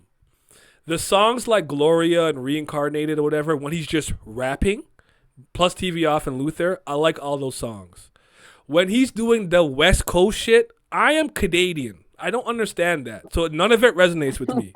I don't get it. I don't understand it. I'm not calling it bad, but I don't really care for it sonically. As Mark Phillips. I don't really care for it. So already based off that, Fall Off was gonna win. But I genuinely do think Fall Off is better. But I'm not really like in the mood to compare the Fall Off to anything right now. I just want to take it as a body of work. But I will say this: I do like Might Delete Later than GNX. So that's the two I compare to because it came out like in the same year. So I prefer Might Delete Later to GNX because that year in 2024, I think I gave Kendrick 4th place. I think I had Samurai's number 1. So Lupe was my favorite in 2024. Then I had Might Delete Later. Then I think I had Chromacopia by Tyler the Creator. And then I had GNX. I might have had, if Boldy James came out that year, if I remember correctly, I might have had him above him. But I think I had Kendrick at 4th. But I like Kendrick when he's just like rapping and stuff like that. That's my favorite version of him. But I'm not mad at the album because I feel like I'm allowed to say this because I was a big defender of Mr. Morale and the Big Stepper. I feel like I had my cape on for that album for like the first 2 months. I think people over time learned to appreciate it more. But when it first came out, it was the first time I saw Kendrick get. It was the most amount of criticism I ever saw Kendrick get, and I'm like, this album is fire. The fuck y'all talking about? It's like, chill out. You know what's funny? Mm-hmm. I personally, I feel like Mr. Morale is my least favorite, but like how you feel about Mr. Morale and having to defend it, and like how much you really liked it. That's how I felt about To Pimp a Butterfly when it came out. Man, when To Pimp a Butterfly came out, I was like, this is one of the best albums I've ever heard. And niggas was talking down on it. I was like, oh, we don't want to hear that blackity black shit. I'm like, nigga, what? That blackity black Afrocentric. Mr. Morale, but that's a special album to me. Yeah, don't get me wrong. I like Mr. Morale. I think it's good. Yeah, no, it's just like, to me personally, it's just like, it hit a lot different because when the album came out, my son was being born, Okay. and Hmm. on that whole album, it's just Kendrick like reflecting on his life, like and then like his life as a parent, like before his becoming a parent and all that type of shit. Like Father Time, that's one of my favorite songs ever. That's a good ass song. I really like Feel Rich that. Spirit. Yeah, I like Richard. I think Count Me Out is probably one of the best songs Kendrick has ever made. Mm-hmm. That's a good ass But song. but yeah, Father Time though, I just really love that song. I like Silent Hill. Push these niggas off me like, Like, Yeah, like I just really like that entire you album. ugly Like as on the fuck. way on the way to the hospital, that's all. Like on the way to the hospital, we played that while we were at. Alan? where'd he go? I don't know. Alan. Is he doing push to talk? But yeah, that's my general take though. Again, I'm trying to do the thing where I don't immediately start comparing all the stuff. Like just enjoy it, listen to it for what it is, and let the body of work be for itself. But again, I don't like Los Angeles. I'm not from Los Angeles. I don't get that shit. So I don't again. I don't think I'm hating. I'm just like I'm keeping it Canadian. That's what Lil Wayne told me to do. So Yeah. Yeah, you're allowed to have an opinion, bro. Like, as long mm, as you're not going out your way to Sorry, slander sorry. and talk down, it's fine. mm. Oh, I he's keep back. getting I keep getting phone calls. Oh, okay. Oh, All right, what was Um, I saying? Yeah, just like on the way there, while we were there, and like on the way, like when we left, like that, we just listened to Mr. Morale the whole time. So I think that's another thing that's really important to always keep in mind when we talk about these kind of things. Like you connect that album to a very important memory, like the birth of your son. So that makes a lot of sense too, because he's there. He's a lot more family oriented, therapy. You know what I mean? His kids are on the album. Like I get that. It's like what I was saying earlier. A big reason why I'll always appreciate Cole because he's my favorite rapper, but I found him on my own. This was the era where I started to be able to find rappers and music that I like, Papoose, Cassidy, whatever the case, Sci-Hi the Prince, right? And I found to come up on like that Piff, LimeWire on my own. So like I connected with that memory because a lot of the music that I listened to in my formative years are really, really young were all things that I heard from my sisters, my brothers, my cousin, older friends, whatever came on BT or MTV. Like, it wasn't really me finding it. It was coming to me. You get me? So, yeah. uh-huh. Infinite said, I thought GNX was the perfect next step for Mr. Morale and the Big Steppers. It's Kendrick realizing he needs therapy and growth, but still loves war. From a conceptual standpoint, I agree with that. I'm not mad at that take at all. That makes perfect sense to me. He leaves, Yeah, I like it when people tell me who they are and then Mhm. they stick with it. Yeah. That's genuine. That was the only thing about GNX. I guess Kendrick's a little, like I guess, crash out a little bit that shocked me. Because I thought, like, oh, like he's grown up or whatever. And he's like, oh, no, nigga. I'm still an old school Gemini. nah, nigga said Kendrick went to therapy to learn how to hate harder. Oh shit! Listen, man, I'm always gonna be a Kendrick fan, even though his fan, even what the hell? Did my camera just do something weird? Hold on, I have to fix my camera. But yeah, I was gonna love that guy, man. He's so good. He's not my favorite. That's all. You punk bitch. There's nothing wrong with that. Yeah. Okay. But yeah, Oh. Alan, we was talking about that before you got here. Like, when that nigga J. Cole hopped on Poor Things, and this nigga got to rapping, and all of a sudden, like, he like, hold up. And he got into the hymn, and then he was like, I want my fade. And I was like, wait, this nigga's really mad. Like, like in the first listen, I was Nigga just say, listening for the "Hey, you got a vibes, and problem then to I catch heard me that. when you see me, punk bitch." Yeah, I was like, wait, hold on. I mean, my Because this fade, punk he bitch. getting Don't out of character. be Like, bringing this no nigga, hammers, he's but don't be actually cheating, pissed punk off. bitch. He's like, for you, I'll make an exception. I will beat the fuck out of you. And I'm like, listen, nobody's perfect. It's like you always got that one person like you know what I use cause even like you know what it reminded me of me. You guys have seen a myriad of stupid fucking comments that I get that are disingenuous and obtuse or whatever the case may be. And what do? I usually take the Just high shrug road. it off. Mm-hmm. But every once in a while, I have to remind you motherfuckers not to play with me. Somebody said something like, what did he say? Like, oh, nigga, you caping the baby out rapped, no, it wasn't I can't know. He said something about Kendrick, and I'm like, listen, I hope that Kendrick nut you've been looking for eventually comes since his fucking cock is lodged in your throat. Fuck out of here. Don't I don't talk like that. It's just unnecessary. I get it. It's the internet. Internet is just not. It's just a place where anyone can get it. People are disingenuous. They don't watch the video. They just say shit. Which is why I don't take nothing personal. But every once in a while, I need to remind you motherfuckers, I'm not the one to play with. I'll hit you with the, you know what? I got time today. Even one of those Tower of God fans like, yeah. And I'm like, listen, if you could, how about you take SIU's dick out your mouth for one fucking week? I'm allowed to criticize him. Just 1 week. Try it. That's what I said. Give it an attempt. Like, shut the fuck up. But usually Every I don't. man has their limits. But usually I leave it alone because I'm just like, it's literally like you're not worth the time. And also, you're giving me engagement. I'll take it. Thank you for the money, punk bitch. Bro finna say that for the rest of the year.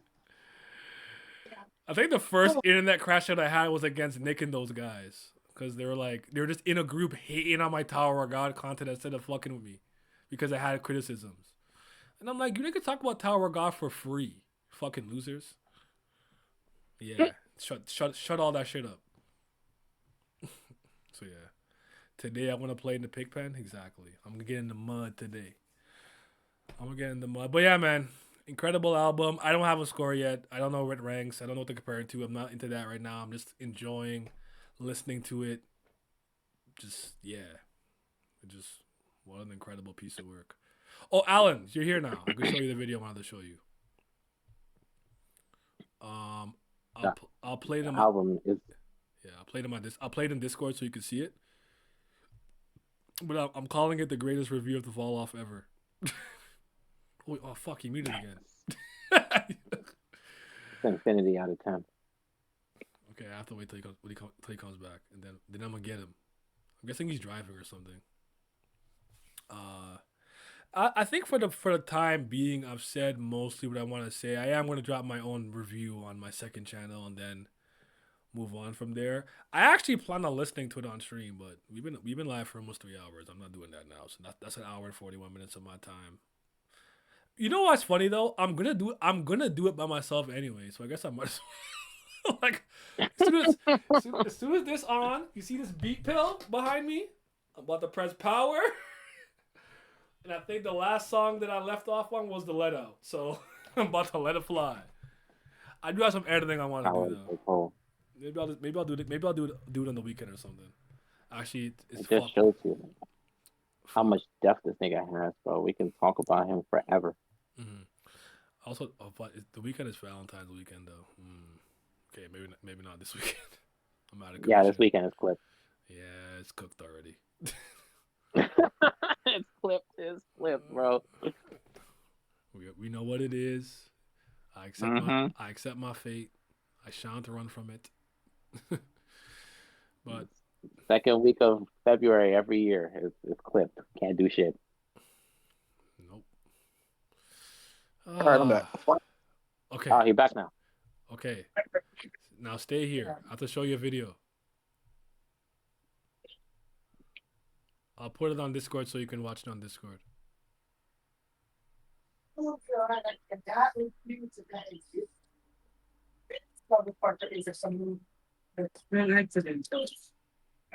Ain't even in there. You in here? Yeah, I'm here. No, are you in like the video? I'll try to show you. Yeah, a I'm video. watching it. Okay. This is what we're calling the greatest review for the Fall Off, bro. Hey, Listen, not even my review is gonna be better than that. That's the best review for the album, dog. Facts. I need to go get at a little light. I'll drop it. I'll drop it in the chat. I'll drop it in the chat. That shit was perfect. Yeah. I'm gonna say, he say, man, you ain't even listening to the album. You're not crying? You listen to that shit. He said, it's only been an hour. That's how I know you lying. You didn't finish everything. You skipping songs. You say punk bitch. You see, you didn't even know, bro. Like you don't even know. It's part of the like. Ah, man, that was funny, yo. And they said one last guy, Jermaine. Cole, and Lena was like Cole, dapped him up and walked off. Oh shit! You want the blue or the pink?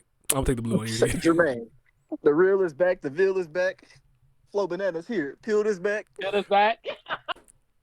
I also thought, you know the line where he talks about he left in the Civic and came back in I think he's in the Bentley, and said something. No, not that line. I think there's a line he said something about not being German, and something about it, but his mom drives a German. I'm like, was that a flip? Because like you're technically born in Frankfurt.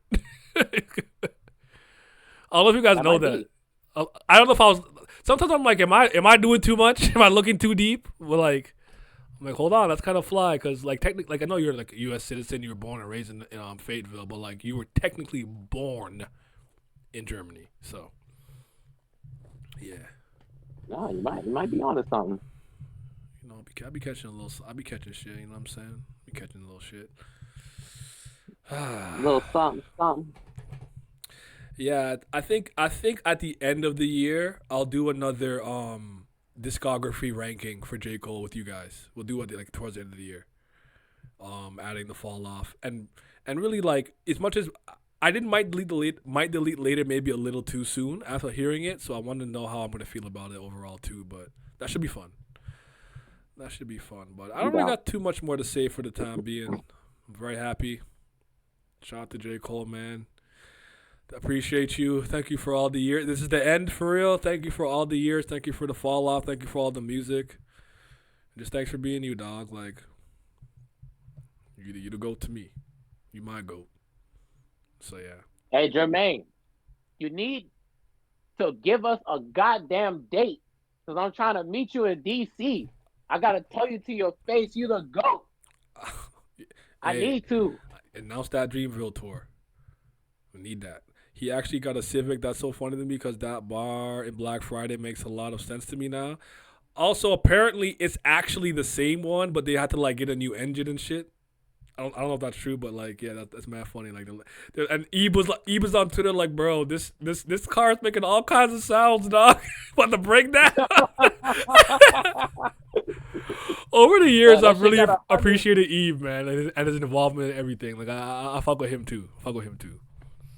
Got 160,000 miles on it, bro. I don't know where the fuck you think he going with that shit.